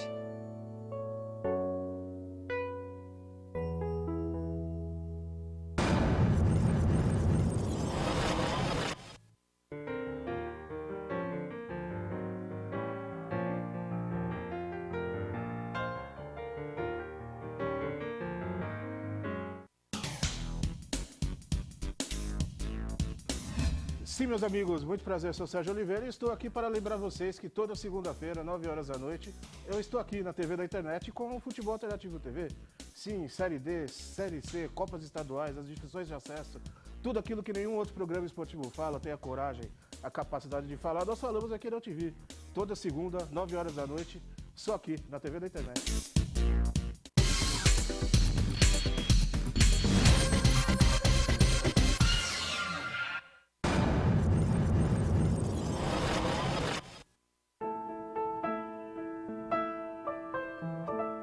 É importante que as pessoas tenham a consciência de que é preciso reciclar. A prática é o mais importante, essa transformação, essa mudança na vida das pessoas.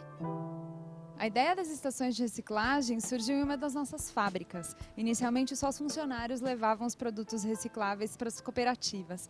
A ideia deu tão certo que logo a Unilever foi buscar um parceiro e encontrou no Pão de Açúcar uma vontade pioneira de levar esse benefício para os consumidores. A parceria começou em 2001. A ideia era que a gente conseguisse conscientizar esses consumidores da importância da educação ambiental.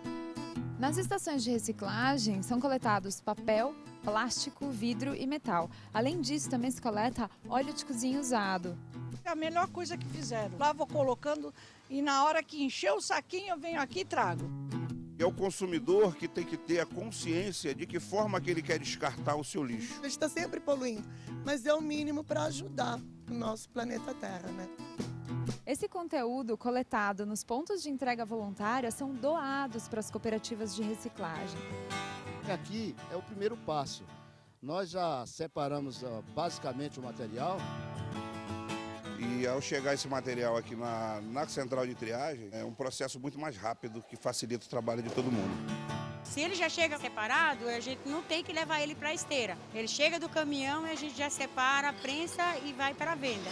A gente consegue levar diretamente para as indústrias, fazendo com que o ciclo de vida desse material dure cada vez mais tempo. Anualmente, o programa conta com uma arrecadação de mais ou menos 12 mil toneladas de materiais recicláveis. Aproximadamente a metade do que nós coletamos hoje vem das estações de reciclagem. Por meio da comercialização desses materiais, essas 38 cooperativas de reciclagem acabam beneficiando mais de 9 mil pessoas, direta e indiretamente. Pessoas que antes estavam excluídas da sociedade, hoje elas estão se reintegrando através das centrais de triagem. E tudo começa na estação de reciclagem. Além de ter o meu trabalho, né, para a minha renda própria, eu sinto que estou colaborando com o próprio planeta. Hoje, graças a Deus, eu estou pagando meu apartamento, meu esposo já fez a faculdade, hoje ele é formado e eu estou no caminho. A conscientização do consumidor é o nosso foco, para que cada vez mais a gente aumente esse volume e ajude mais pessoas. A consciência não só recicla lixo, não só recicla resíduo, ela recicla pessoas.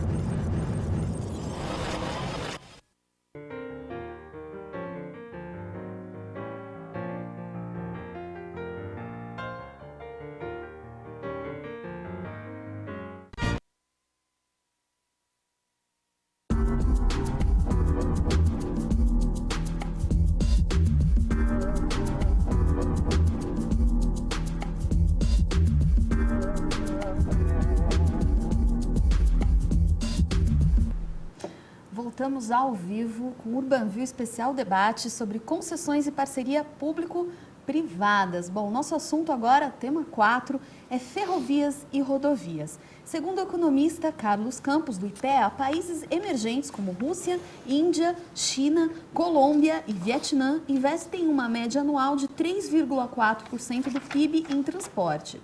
No Brasil, com a piora do quadro econômico, a expectativa é que os investimentos recuem para 0,55% do PIB em 2015 e 0,6% em 2016. Bom, eu pergunto para vocês, diante desse cenário nada otimista, as PPPs, elas surgem como um ponto alto para alterar esse quadro, uma vez que no novo plano diretor as ferrovias e rodovias são o destino da maior fatia dos investimentos do PIL, que nós inclusive já comentamos aqui, que é o Programa de Investimento em Logística? Maria Eduarda. Bom, posso falar um pouco. Na definição dos projetos do PIL estão as questões que envolvem os projetos estruturais, né? Quer dizer, chamam estruturais, o que seja. São os de grande capacidade, a ferrovia, portos, e um sistema alimentador, que seriam as rodovias. Isso certamente leva um tempo para ser implantado. Então, o que se faz hoje vai sofrer um processo de desenho, né, de toda a concepção, tem o processo de contratação e daí vai se começar a investir. Paralelamente a isso, haverão os movimentos naturais daqueles que vão se voltar para que essa cadeia logística que é montada também prevaleça como negócio. Então, isso que o governo está fazendo, se for bem sucedido, ele gerará, com certeza, outros investimentos dentro dessa estrutura logística. Podemos citar a questão de armazenagem, a questão de estruturas intermodais, estruturas de comercialização e por aí vai. Então, eu indicaria o seguinte, a previsão ela está calcada em cima de um histórico recente. Tá? Se o projeto for bem sucedido, o projeto do governo, nós vamos dar uma inflexão nessa curva. E acho que o papel do setor privado será fundamental. Eu acredito que o governo enxergou isso a tempo.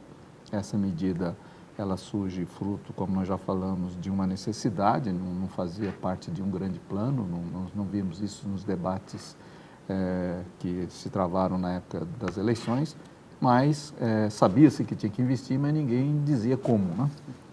E acho que essa identificação, aquilo que virá por concessão, que virá por PPP, como disse a Maria Eduarda, tudo dependerá do estudo econômico financeiro, mas eu acredito que a própria sociedade vai cobrar isso, os setores produtivos que vão estar calcados em cima dessas estruturas vão cobrar isso do governo, quer dizer, existem grandes demandas nas fronteiras agrícolas, nos setores produtivos, que vão exigir que essas estruturas logísticas sejam implantadas. Eu vejo com esse grau de otimismo porque há uma necessidade de governo, há uma necessidade dos próprios setores produtivos e o que é bastante interessante, eu vejo grandes grupos interessados em investir nessas estruturas. Sim. Quer dizer, então, por mais que nós estejamos... Pena que não foi no governo Dilma I, né? Poderia ter sido anterior. Aquela história de antes tarde do que nunca. Acho que o setor de ferrovias, né, comparando ferrovias com rodovias, né, remetendo à pergunta inicial, acho que carregam mais desafios. Seja porque são ativos maiores, né, carregando mais riscos, mais incertezas, seja porque o modelo ainda não foi testado.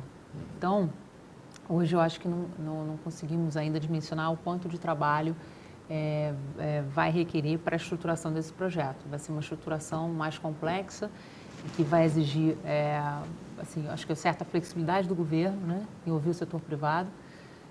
Certamente vai ter que haver uma contraprestação pública para complementar investimentos, são investimentos greenfield, né, às vezes algumas rodovias não existem, então não dá para se precisar um cronograma de licitação. Hoje eu acho que é o setor que ainda está mais nebuloso. Por outro lado, as rodovias, como eu disse anteriormente, eu acho que a seleção de ativos foi bem sucedida, são ativos que no passado foram anunciados, mas agora estão um pouco diferentes, seja até pelo tamanho. Então, acho que dá para se vislumbrar num cronograma de licitação testado. Não é o Greenfield. Não é Greenfield. Com bastante concorrência, são brownfields. E ainda mais se flexibilizar essas regras de duplicação, e se tiver que fazer duplicação realmente onde precisa, por gatilho, acho que, sem dúvida, vão ser bem-sucedidos e dá para se pensar no horizonte de ano que vem de licitação. Agora, Maria Eduarda, você citou a questão das ferrovias. Existe uma insegurança jurídica ainda para investimentos privados nesse setor, principalmente nessa questão de construção de ferrovias? Por exemplo, as rodovias e os aeroportos são vistos como mais atrativos pela iniciativa privada do que as ferrovias? Isso depende muito, como a Maria Eduarda bem disse, vai depender dos estudos. Eu acho que o grande problema das ferrovias um problema que a gente tem que enfrentar, é o papel da Valec. Né? Isso é algo que precisa ser enfrentado, como que isso vai ser colocado nesses novos projetos e a gente precisa enfrentar esse problema. Pode ser um problema ou pode ser a solução. A questão é como ele vai ser colocado para a iniciativa privada. Quer dizer, é aquilo que a gente volta. São dois pontos. A questão da maturidade que a gente tem batido aqui a todo momento e uma questão de segurança jurídica mesmo. Quer dizer, se deixar claro qual vai ser o papel da Valec, se você realmente deixar claro qual é o papel dela, se vai ter ou não ter esse papel, eu acho que isso aí é um recado importante para a iniciativa privada. Eu acho que tem que ser enfrentado. A gente não pode simplesmente fingir que o problema não existe. Ele existe, ele tem que ser enfrentado, né? Bem, agora, Elias, e a questão das receitas acessórias? Elas são fundamentais para o sucesso dessas concessões? Com certeza. Eu entendo que até é atrativa para essas concessões. Eu só queria corrigir, porque quando você começou com a sessão, você falou em o PPP é o ponto alto. Quer dizer, a gente só tem que acertar um pouquinho o conceito, tá? Okay. A gente está falando PPP lato sensu, a gente está falando de concessão. Para não confundir até quem tem que estar assistindo, realmente essa modalidade de parceria é o ponto alto. Né? O governo não vai conseguir fazer sozinho, fazer a construção, quer dizer, fazer uma contratação 866 e querer fazer a obra. Ele precisa de um parceiro e esse parceiro é o privado. É ele que vai conseguir. E para atrair, uma dos atrativos é a receita acessória. Muito bem. Bom, vamos então para o próximo tema. O urbano. Vamos agora sair um pouquinho do transporte e falar do desenvolvimento urbano em cidades. Concessões, PPPs e operações urbanas têm sido mecanismos utilizados para o desenvolvimento de cidades. O projeto do Porto Maravilha, Tomás, na região portuária do Rio de Janeiro, é um exemplo bem sucedido de concessão, né? Nós, inclusive, temos conversado bastante sobre isso no Urbanville. Por quê? Bom, eu acho que o projeto do Porto Maravilha tem algumas particularidades, que é um alinhamento num determinado momento, de governo federal com governo estadual com prefeitura. Esse alinhamento é muito difícil de ocorrer novamente, mas, enfim, é como... Alinhamento dos astros. Eclipse total da Lua. Cometa Halley, né? Mas, de qualquer maneira, eu acho que o Porto Maravilha inovou, né, na criação de um modelo integrado com um fundo imobiliário, podendo entrar outros ativos, além dos ativos que estavam lá listados, e está dando certo. Né? Passou a ser um projeto com uma repercussão nacional, uma repercussão internacional.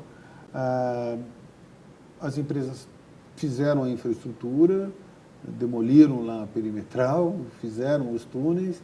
Nós vamos saber um pouco dos resultados do ponto de vista imobiliário um pouco mais na frente. Eu acho que é um projeto para ser pensado e replicado, principalmente nessa triangulação com a existência de um fundo que suporta e aí permite a entrada do mercado de capitais, que é uma inovação no processo, né?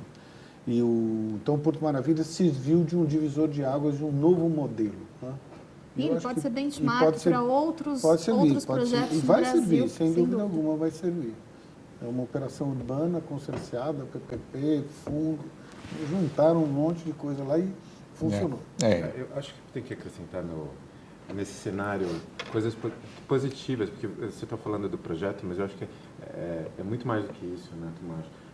Ele tem essa articulação entre as três esferas, na verdade um engajamento de toda parte pública. E o mais legal é que houve uma capacitação do gestor público durante esse projeto. Quer dizer, um desenho de um planejamento estratégico muito mais árduo, muito mais pesado, muito mais inteligível, e trouxe uma transformação para a cidade que está sendo vista aos poucos. A gente é muito imediatista, né, na execução de projetos. A gente, olha, vamos ter o projeto, vamos derrubar a perimetral, já tem que estar o modelo rodoviário embaixo funcionando, ter o tramway também funcionando no mesmo dia. Isso não é. A gente está fazendo uma transformação muito drástica na cidade do Rio.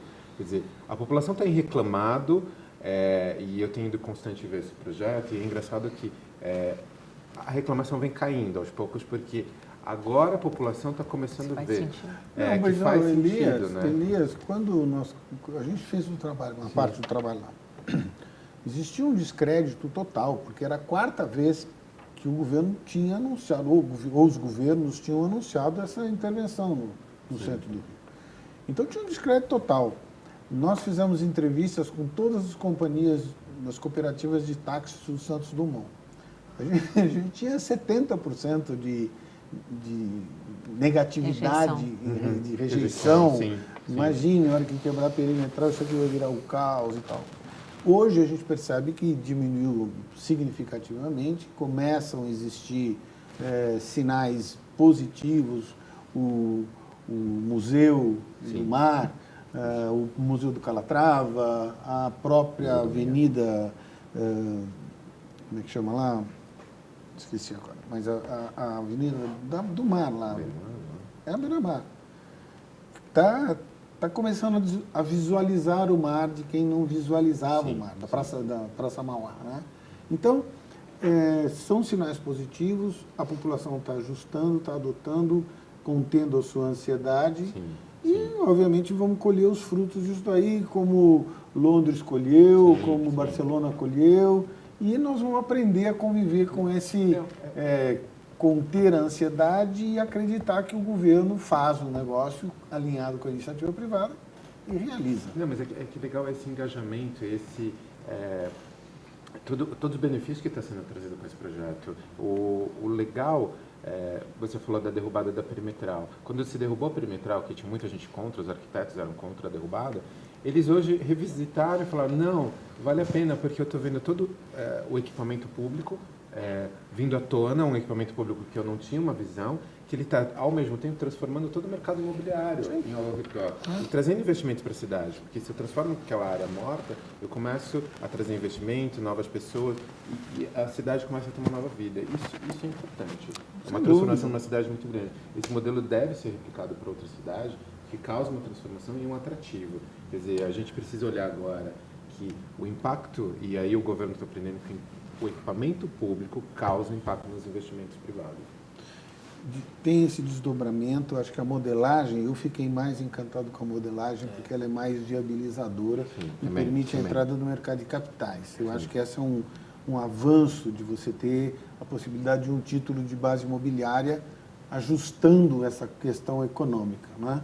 Aí a questão dos CEPACs, liberando gabaritos e você poder trazer bons players para o mercado para ocupar aquela área de uma forma diferenciada. Então, é uma somatória de coisas positivas que estão se demonstrando boas e que podem ser reproduzidas para São Paulo, para Salvador, para Belo Horizonte, que tem um centro caótico.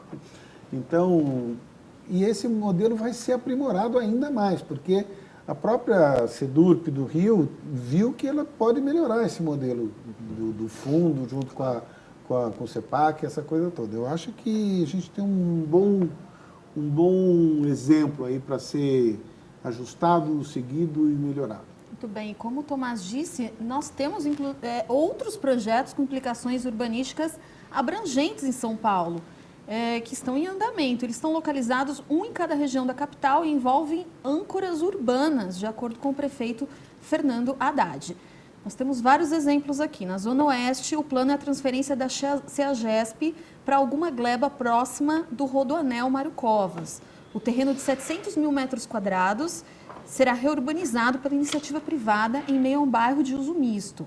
No extremo leste paulistano, no bairro da cidade de Tiradentes, a obra envolve um terreno de 632 mil metros quadrados, pertencente à prefeitura, e deve ser vendido por preço estimado de 73 milhões. A condição, entretanto, é que a empresa compradora erga ali um complexo comercial e de serviços. Um outro exemplo também é o complexo cultural e comercial em Embi Parque, na Zona Norte. Deve ser completamente remodelado por meio de parcerias público-privadas. A expectativa é de que ali sejam investidos 150 milhões, com a construção de um hotel e de uma arena para eventos menores.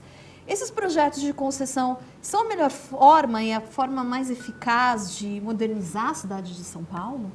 Olha, ele está dentro do contexto de uma lei, que é a lei o Estatuto das Cidades, na verdade, né? É uma lei, mas ela ganhou esse nome, né, de Estatuto das Cidades, e o Porto Maravilha foi em decorrência disso, é uma operação urbana consorciada, e a decorrência dela foi o Porto Maravilha, e esses projetos aqui em São Paulo também têm as suas operações urbanas consorciadas. A forma de exploração desses ativos, aí realmente vai depender muito da particularidade do projeto. E da viabilidade econômico-financeira desse projeto. É isso. Tem uns que se viabilizam por si só, e outros aí não, e aí você tem que realmente, às vezes, às vezes a gente está falando muito em concessão em parceria privada, mas às vezes a boa e velha Lei 8666 é a aplicável no caso. Assim, ela não é talvez ela precisa ser revista. Boa e velha. Mas boa não vê aonde. Mas ela precisa ser revista, mas às vezes ela é a solução. Hoje a gente tem lá o regime diferenciado de contratação, que eventualmente pode ser utilizado, porque se ampliou um pouco a aplicação dessa lei, mas assim, num primeiro momento, dependendo do projeto, eu acho que, claro, a concessão e o PPP se mostram as melhores formas de contratação. Às vezes a gente, obviamente, o tempo todo, lá na Urban, a gente tem uma área de um laboratório que fica o tempo todo investigando o que está saindo na mídia, o que está saindo de produção de conhecimento nas universidades e chegam para nós diversos exemplos e que começam a ser aplicados no Brasil. Essas notícias, por exemplo, do SEASA, do ANB e tal, elas têm um momento de notícia, né? Tem um momento de... E tem um momento de realidade mesmo, né? Eu acho que esse caminho aí é que eu queria ouvir a opinião do Mário e da Maria Eduarda, porque a preocupação é entre a notícia, né? Já ouvi algumas vezes a notícia do CEAGESP sair de lá. Já acho maravilhoso que sai. Nós fizemos já 5 anos atrás um estudo de aproveitamento da área do SEASA. Ela é hoje 2,5 vezes a capacidade imobiliária da Berrini, né? Que está sendo ocupada com hortifruti lá. Então, é ótimo, só que é a 3ª ou 4ª vez que vai para o ar esse assunto. Nesse sentido, obrigada, Tomás, por ter...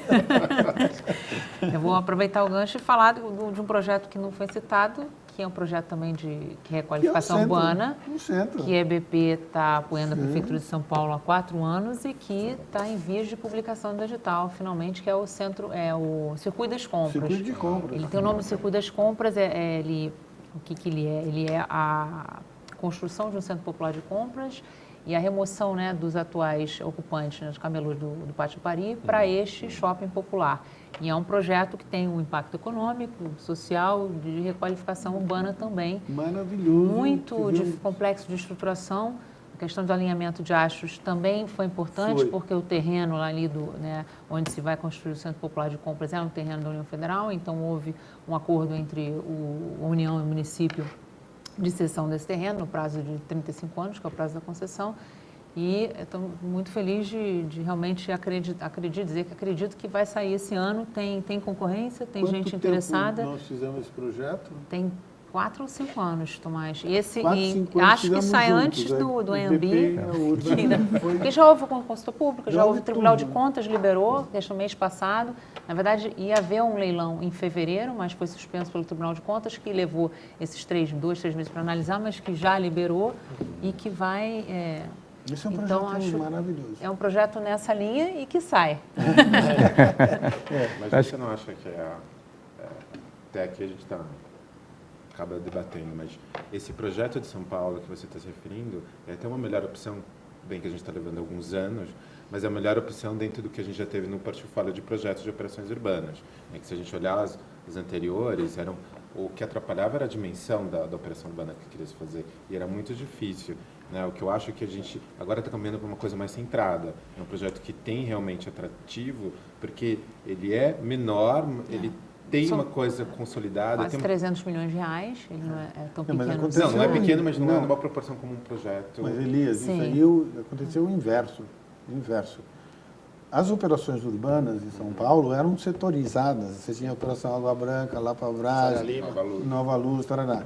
E agora, o que foi é que o Haddad colocou tudo isso num grande... como é que chama lá? O portal, Arco do Futuro, que ficou um mega, hiper blaster projeto que, com todas as dificuldades de sair. Este projeto do centro da cidade, assim como a Nova Luz, como a Cracolândia, eram projetos pontuais e que a escala era uma escala boa, econômica, de intervenção no poder público, no tecido urbano. E E aí esse outro governo desconsiderou esses pontuais e ampliou. O nosso projeto, ele era um projeto sistêmico, redondo, numa área muito bem definida e que tinha toda a lógica econômica, tinha toda a lógica social, tinha toda a lógica de remodelar e reestruturar o centro da cidade, fortemente, né? Então, eu não acredito nessas megas operações urbanas. Acho que as operações urbanas, o Jaime Lerner tem uma expressão de acupuntura urbana que eu acho muito apropriado. Você interfere numa escala adequada e essa escala vai aumentando e vai irradiando o ajuste. Tá certo, é uma escala que tem um perímetro delimitado e também é um bom exemplo de projeto com receitas acessórias, né? Se você se lembra, esse projeto pressupõe também a construção de um hotel, de salas comerciais. Tinha tudo. Né? Então, além o concessionário, além da receita dos aluguel dos boxes desse Centro Popular de Compras, ele constrói um hotel e salas comerciais e se beneficia disso também. Acho que é um projeto que ficou de pé com esse conjunto de receitas. Da estação da CPTM. Ele tinha todo um olhar aí sistêmico muito interessante. Impacto social. Sim. Porque cumpria com a diretriz pública e mantinha atratividade para o privado. Né? Sim, mas o impacto que esse projeto traz social é muito grande, porque a geração de empregos, a mudança de vida das pessoas que estão naquela área é muito grande. Muito importante. Por falar em impacto, vamos falar então um pouquinho do nosso próximo tema, que é dificuldades do modelo. No ano passado, alguns lotes de concessão rodoviária não tiveram a efetivação de suas concessões por esvaziamento e falta de interessados no modelo vigente. Na opinião de vocês, quais os principais motivos dessa falta de interesse por parte das empresas? Vamos voltar ao cenário. Voltar ao cenário do ano passado. Eu acho que assim como o alinhamento dos astros para as coisas darem certo, o alinhamento dos astros para as coisas darem errado. Né? Escurecer o céu. Né? Há um certo tempo, se você falasse para alguém investir em coisa pública, era alguma coisa que ele teria muitos outros interesses por trás, ou que não só os dele. E isso, até falando em questões de operações urbanas e tudo mais, esse modelo que se faz hoje, ele é um aperfeiçoamento da parceria, né? Que antigamente você comprava o direito do solo criado, dava o CEPAC, e aí o governo se virava para gastar aquele recurso, ele não tinha comprometimento nenhum com a cidade, ele ia expoliar aquele canto dele e pronto. Né? A questão das oportunidades que o governo lança tem a ver com o momento, a qualidade que tem hoje o mercado também evoluiu, né? Ele passa a ser um pouco mais seletivo. Então, não adianta imaginar que qualquer projeto vai à rua e terá terá candidatos a ser parceiro do governo. Ele tem que ter uma série de embasamentos que envolvem não só a situação que envolve a economia direta do negócio, mas tudo aquilo que está atrelado. Quando você falou de ferrovias, você falou no café nós estamos comentando sobre o trem de alta velocidade, tudo isso tem por trás o grau de comprometimento e de dependência que tem com o governo, o grau de comprometimento e dependência que você tem com o próprio mercado aderindo àquele projeto, principalmente quando se fala em greenfield. Então, diferentemente de uma rodovia, que é uma venda spot ao mercado, né, é uma venda pulverizada, a ferrovia são poucos usuários. Né? São ferrovias, você não vai usar, você não vai imaginar se fazer uma estrada de ferro e esperar que vai ter usuário. Você vai ter que ter carga antes, pré-vendidas, com uma dúzia de usuários, e é isso que funciona. Né? Então, a percepção que tem o mercado hoje é de seletividade. Então, o mercado está mais maduro também, não é? Exatamente. Se não aceitar qualquer coisa, ele não entra em qualquer coisa. A concessão, como diz Maria Eduarda, ela exige menos garantias de governo, a garantia é o próprio contrato e a perspectiva de demanda. Então, o risco seu é a avaliação que você fez sobre o nível de investimento que você vai fazer, o nível de custeio, que é a sua responsabilidade, e atrelado a isso, uma perspectiva de demanda. Então, erros de demandas não são de competência do governo, a exceção que tem algum fato exógeno que não seja de competência ou de responsabilidade do concessionário, mas eu hoje acredito que com todo esse cenário um pouco menos demandante, o governo será muito mais criterioso na hora de selecionar o projeto e formatar o desenho desse projeto. Quer dizer, a gente tem percebido isso nos debates que têm acontecido. Acho a própria administração pública entende que não dá para atrelar todos os riscos só a um lado, ele tem que ser equilibrado, o risco ele tem que ser mensurado, aquele que o privado está propenso a correr. Porque eu sempre digo que o privado não tem medo de correr risco, é que ele cobra pelo risco. Quanto maior o risco, ele vai cobrar mais. Então, não tem jeito. Se você botar maior risco para ele, vai custar mais caro para o governo. Então, acho que a gente tem hoje maturidade para entender qual é o projeto que se equilibra em termos de que ele tenha a percepção de interesse público, de benefício à sociedade e aquilo que é a percepção do setor privado, que ele pode entrar com menor grau de risco num projeto de longo prazo. Eu acho também que, só para complementar, né, Mário, eu acho também que o governo tem que passar uma garantia ou uma credibilidade de que ele não vai mudar a regra do jogo, que os contratos são bem feitos, né? Eu acho que essa parte jurídica, essa parte de dar uma tranquilidade para a iniciativa privada e entrar num contrato de 30 anos de uma concessão, não pode ter dúvidas quanto o governo cumprir com a parte dele, né? E eu acho que esse entrave tem sido também alguma coisa que tem aflorado e a gente percebe que o governo está se movimentando na direção de corrigir essas distorções, né?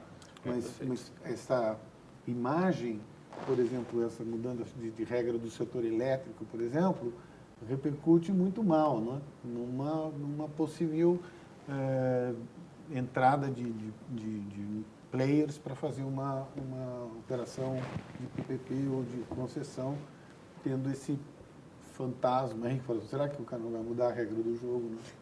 Então, acho que essa segurança jurídica é extremamente importante. Mas a gente, só para acrescentar, contribuir com o que o Mário falou, na verdade a gente tem um pouquinho de amnésia, às vezes, né, do passado. Se a gente olhar desde 2004 até olhar PPP, eu ia olhar o mercado de concessões de PPP, a gente não teve só o evento do ano passado que foi esvaziado, a gente teve outros momentos que houveram licitações que foram esvaziadas de concessões de PPP, e esse momento demonstrava já no passado que o mercado privado já estava maturado, ele estava mais inteligente, ele estava mais seletivo. Assim, não é um acontecimento só de um momento que nós estamos tendo um soluço, não é um momento que a gente está só descando, a gente já teve um momento onde a gente estava de crescimento fulminante e teve concessões esvaziadas, exatamente porque o modelo não era adequado. Olha que interessante, sobre isso que a gente está debatendo. Eu tenho uma questão que vem do Almir, da JDP Consultoria. Ele fala o seguinte: as concessões de forma ampla buscam equilíbrio entre qualidade e o custo. Qual a melhor forma de calibrar essa relação? O Brasil tem um histórico de poucos licitantes nas licitações. Como é que a gente trata esse tema e qual o impacto da concorrência nessa calibragem? Eu acho que o equilíbrio financeiro norteia ambas as partes. Se você tem uma operação ganha-ganha, onde o governo recebe uma contrapartida de prestar para a população os benefícios sociais que ele, governo, é responsável e pela escassez de recursos ele traz a iniciativa privada para trabalhar junto com ele, o equilíbrio é econômico, o equilíbrio é de uma viabilidade econômica que atenda as duas partes. O capital privado quer ter lucro, não é? E o lucro, quanto maior o risco, maior o lucro que ele quer ter, não é? E a equação, eu acho que a equação econômica e a equação de viabilidade econômica define um processo justo. Mas acho que o que o Almir coloca é esse equilíbrio entre o que o governo pode exigir de qualidade de serviço, porque é evidente que nós não conseguimos chegar num padrão de tarifas ou de custeio pela administração pública de serviços que, por exemplo, você pudesse comparar com os países lá fora de primeiro mundo, né? Então, nós temos que calibrar, na verdade, aquilo que é possível incorporar como... Isso. Né? Quer dizer, então, hoje, nas PPPs se fala muito sobre indicadores de desempenho, nível de serviço, essa coisa virou uma moda terrível, né? E isso criou algumas métricas e que, por trás disso, está aquilo que é a percepção do que a sociedade entende como o mínimo necessário para você cobrar, né? E isso tem um preço. Se eu for mais exigente, vai ter um preço maior. Ou se eu colocar mais serviços, vai ter mais preço. Então, o equilíbrio financeiro e a exatamente. capacidade da demanda absorver Isso aí, esse custo. não, mas é lógico que se você Entre o puder... desejo e o possível. Exatamente. Então, se você administrar bem esse, que é sempre aquele confronto que foi colocado aqui da viabilidade econômica e financeira, né? Quer dizer, eu vou até o ponto em que a associação entre o usuário, se ele é contribuinte da receita, que ele pode pagar, e aquilo que o governo pode assumir, seja na forma de aporte, seja na forma de contribuição em contraprestação. Eu acho que hoje, com esse advento da lei de PPP e os mecanismos de aperfeiçoamento que estão sendo feitos, eu acho que você ficou com um espectro muito amplo de alternativas. Quer dizer, hoje não tem projeto inviável, vamos dizer, tem capacidade de absorver. Quer dizer, agora você vai dizer, olha, custa 1.000 e eu só posso pagar 500, então não é um projeto inviável, é um projeto que não cabe para essa administração, tá certo? Sim. Hoje, porque antigamente você tinha um problema de vedação legal, né? O governo não poderia ser usuário único e pagar uma concessão. Né? A lei não permitia, a lei 8666 nunca permitiu financiamento. A lei de concessões dizia que quem tinha que pagar a tarifa era o usuário final. Então, você ficou sem esse mecanismo. Acho que hoje, com a PPP, você criou um espectro muito grande. E acho que hoje se fala de PPP de tudo, né? A gente sai daqui, lá fora tem gente esperando para fazer. Eu gostaria de adicionar um elemento um pouco diferente do que está sendo colocado aqui.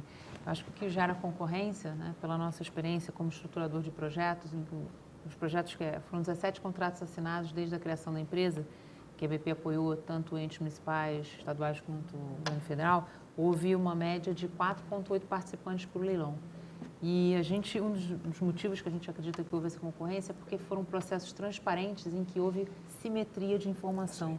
Então, à medida que os estudos foram sendo feitos, eles iam sendo divulgados nos sites de governo, dados brutos, né, de estudo, no caso de rodovias, né, de demanda, que possibilitaram que, desde o início, antes de uma publicação do edital, esses estudos, os participantes pudessem ir fazendo as suas contas. Porque o que ocorre é que, quando o governo publica o edital, tem um tempo muito curto até o leilão. E quem começa a estudar naquele ponto não faz os estudos com a profundidade que se deve, portanto, não tem condição de dar um lance mais competitivo. Então, a gente acredita que a transparência, a publicização desses estudos o quanto antes fazem com que atraia mais concorrência. E nesse caso, concordo plenamente, e quanto mais transparente for, e aí voltando naquela pergunta anterior, evidentemente que grupos estrangeiros vão ter mais interesse nesse mercado, né? Isso acho que é um círculo Estou rindo aqui porque tem um detalhe muito importante, mas os documentos têm que ser, se querem atrair estrangeiros, têm que ser publicados em inglês. Ninguém faz isso. Facilita bem, né? É verdade. Então, se a preocupação hoje é isso, qualquer ente tem que ter essa preocupação em traduzir imediatamente, né? Eu só queria acrescentar também, Mário, eu não vejo tão negativa a questão dos indicadores, tá? O percentual de receita variável é um pouco menor quando a gente está atrelado aos indicadores, mas pela percepção da área do governo, isso é importante porque muitos dos contratos que estão sendo desenvolvidos para o PPP, para eles são novos. Se a gente olhar a questão do presídio, o governo não sabia aonde ele teria que calibrar a qualidade. Ele sabe a percepção, fez a transparência, foi um longo estudo, se a gente olhar aquele projeto de Minas Gerais, foi um longo estudo, mas ele estava preocupado como eu vou calibrar isso. Quer dizer, posteriormente à licitação, depois da execução do projeto, começou a se calibrar nos indicadores. É uma margem pequena, mas aquilo serve para que a administração pública possa fazer uma administração de qualidade e possa calibrar o contrato.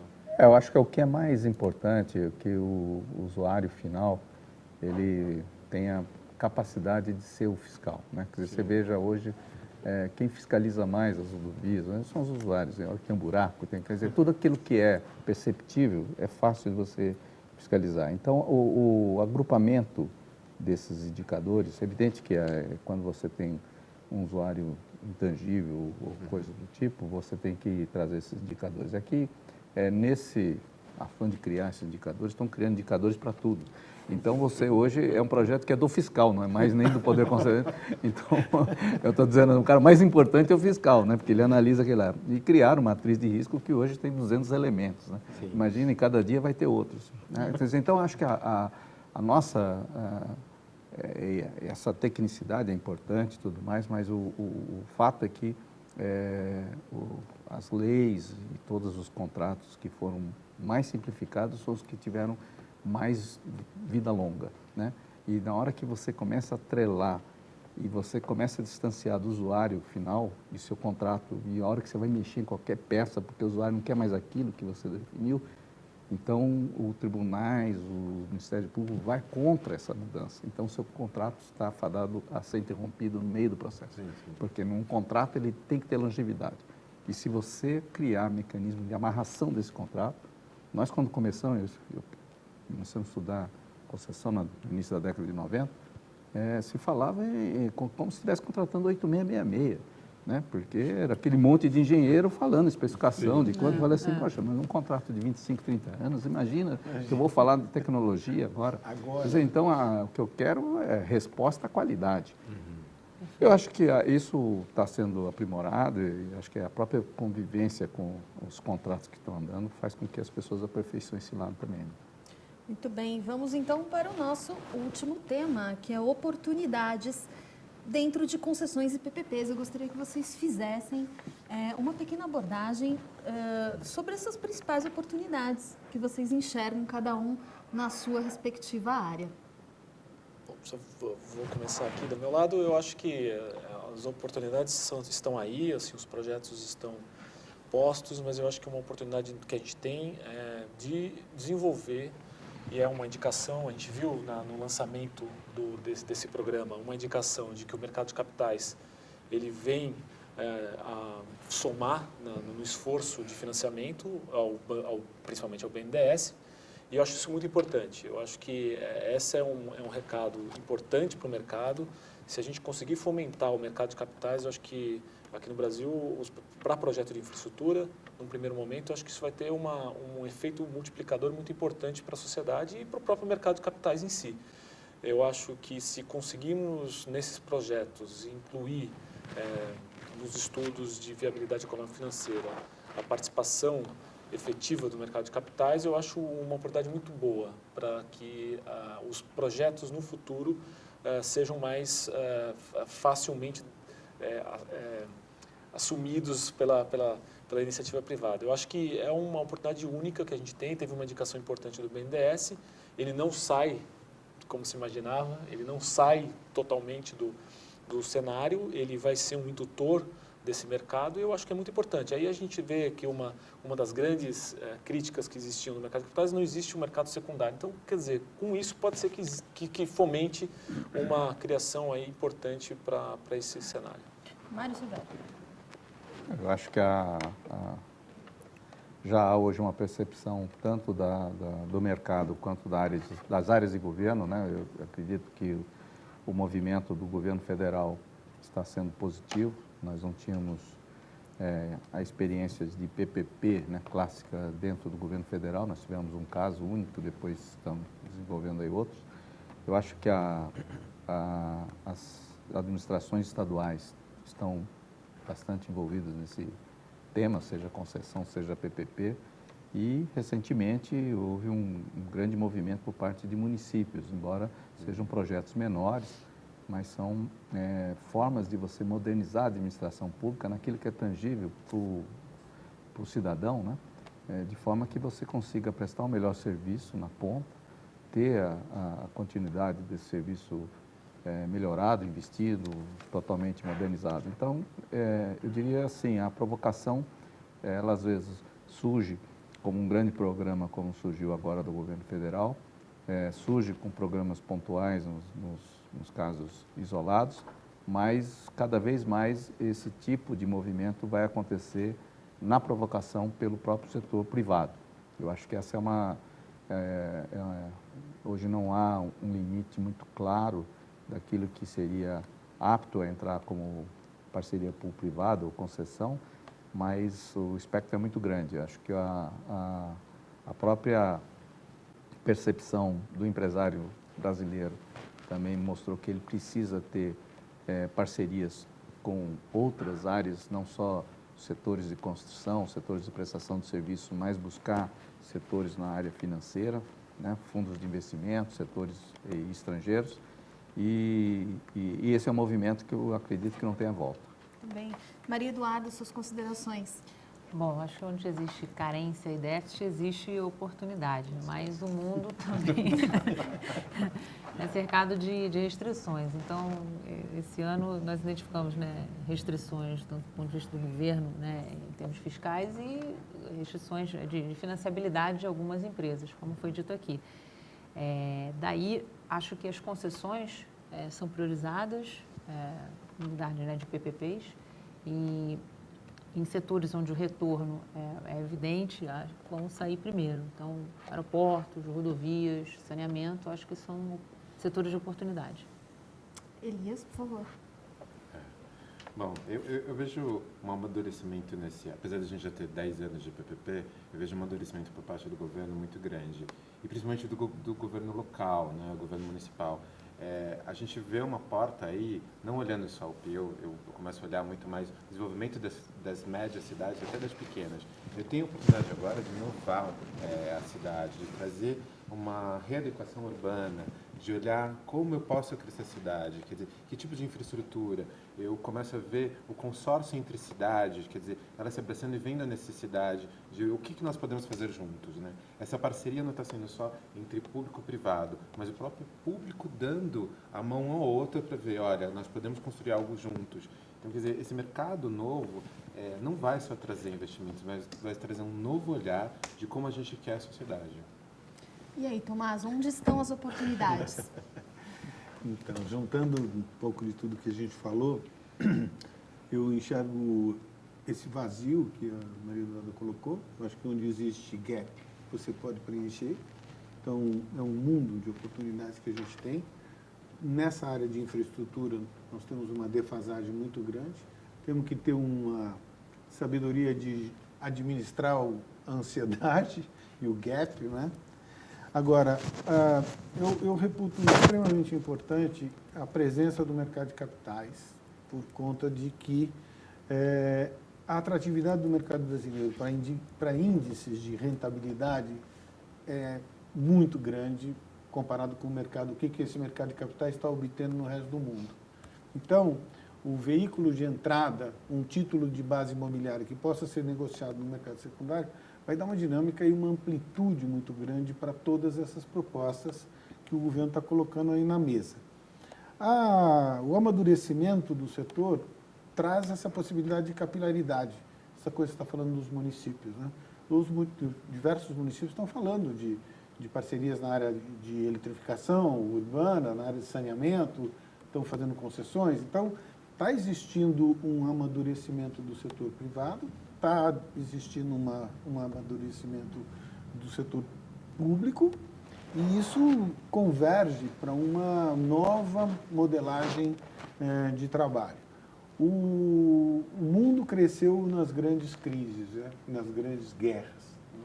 Onde a inovação, a produtividade, a inteligência e a criatividade ocuparam os espaços daquilo que estava sendo um lugar comum. Acho que a gente tem, nesta crise, uma oportunidade, né, de crescer e de amadurecer e de que o país se insira novamente na comunidade global. O Brasil ficou muito à parte da comunidade global, né? Nesses últimos anos, nós nos afastamos da economia globalizada, e agora é uma oportunidade. Nós vamos precisar atrair capitais estrangeiros, modular a nossa forma de tratar para poder que esse capital entre. Eu queria agradecer, em nome do Urbanville e da Urban, a presença de vocês, e fiquei muito feliz com essa nossa conversa, esse nosso bate-papo. Sem dúvida. Bom, nós estamos chegando ao fim do Urbanville. Eu também quero agradecer a presença de todos. Tomás Assunção, engenheiro e presidente da Urban Systems. Obrigada pela participação, Tomás. Eu que agradeço. Elias de Souza, diretor para o setor público para o Brasil da Deloitte. Obrigada, Elias. Obrigado, Sandra. Parabéns pela participação. Maria Eduarda Berto, diretora-geral da EBP, Estruturadora Brasileira de Projetos. Obrigada, Eduarda. De nada, foi um prazer. Prazer é todo meu. Mário Silvério, diretor executivo da Companhia Paulista de Desenvolvimento. Obrigada por ter vindo, participado.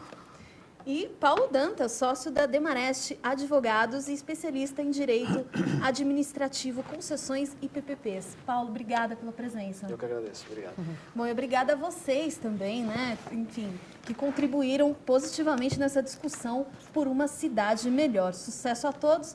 Obrigada a vocês que nos acompanharam ao vivo. Eu espero vocês na próxima quarta, às 17 horas, no Urbanville. Até lá.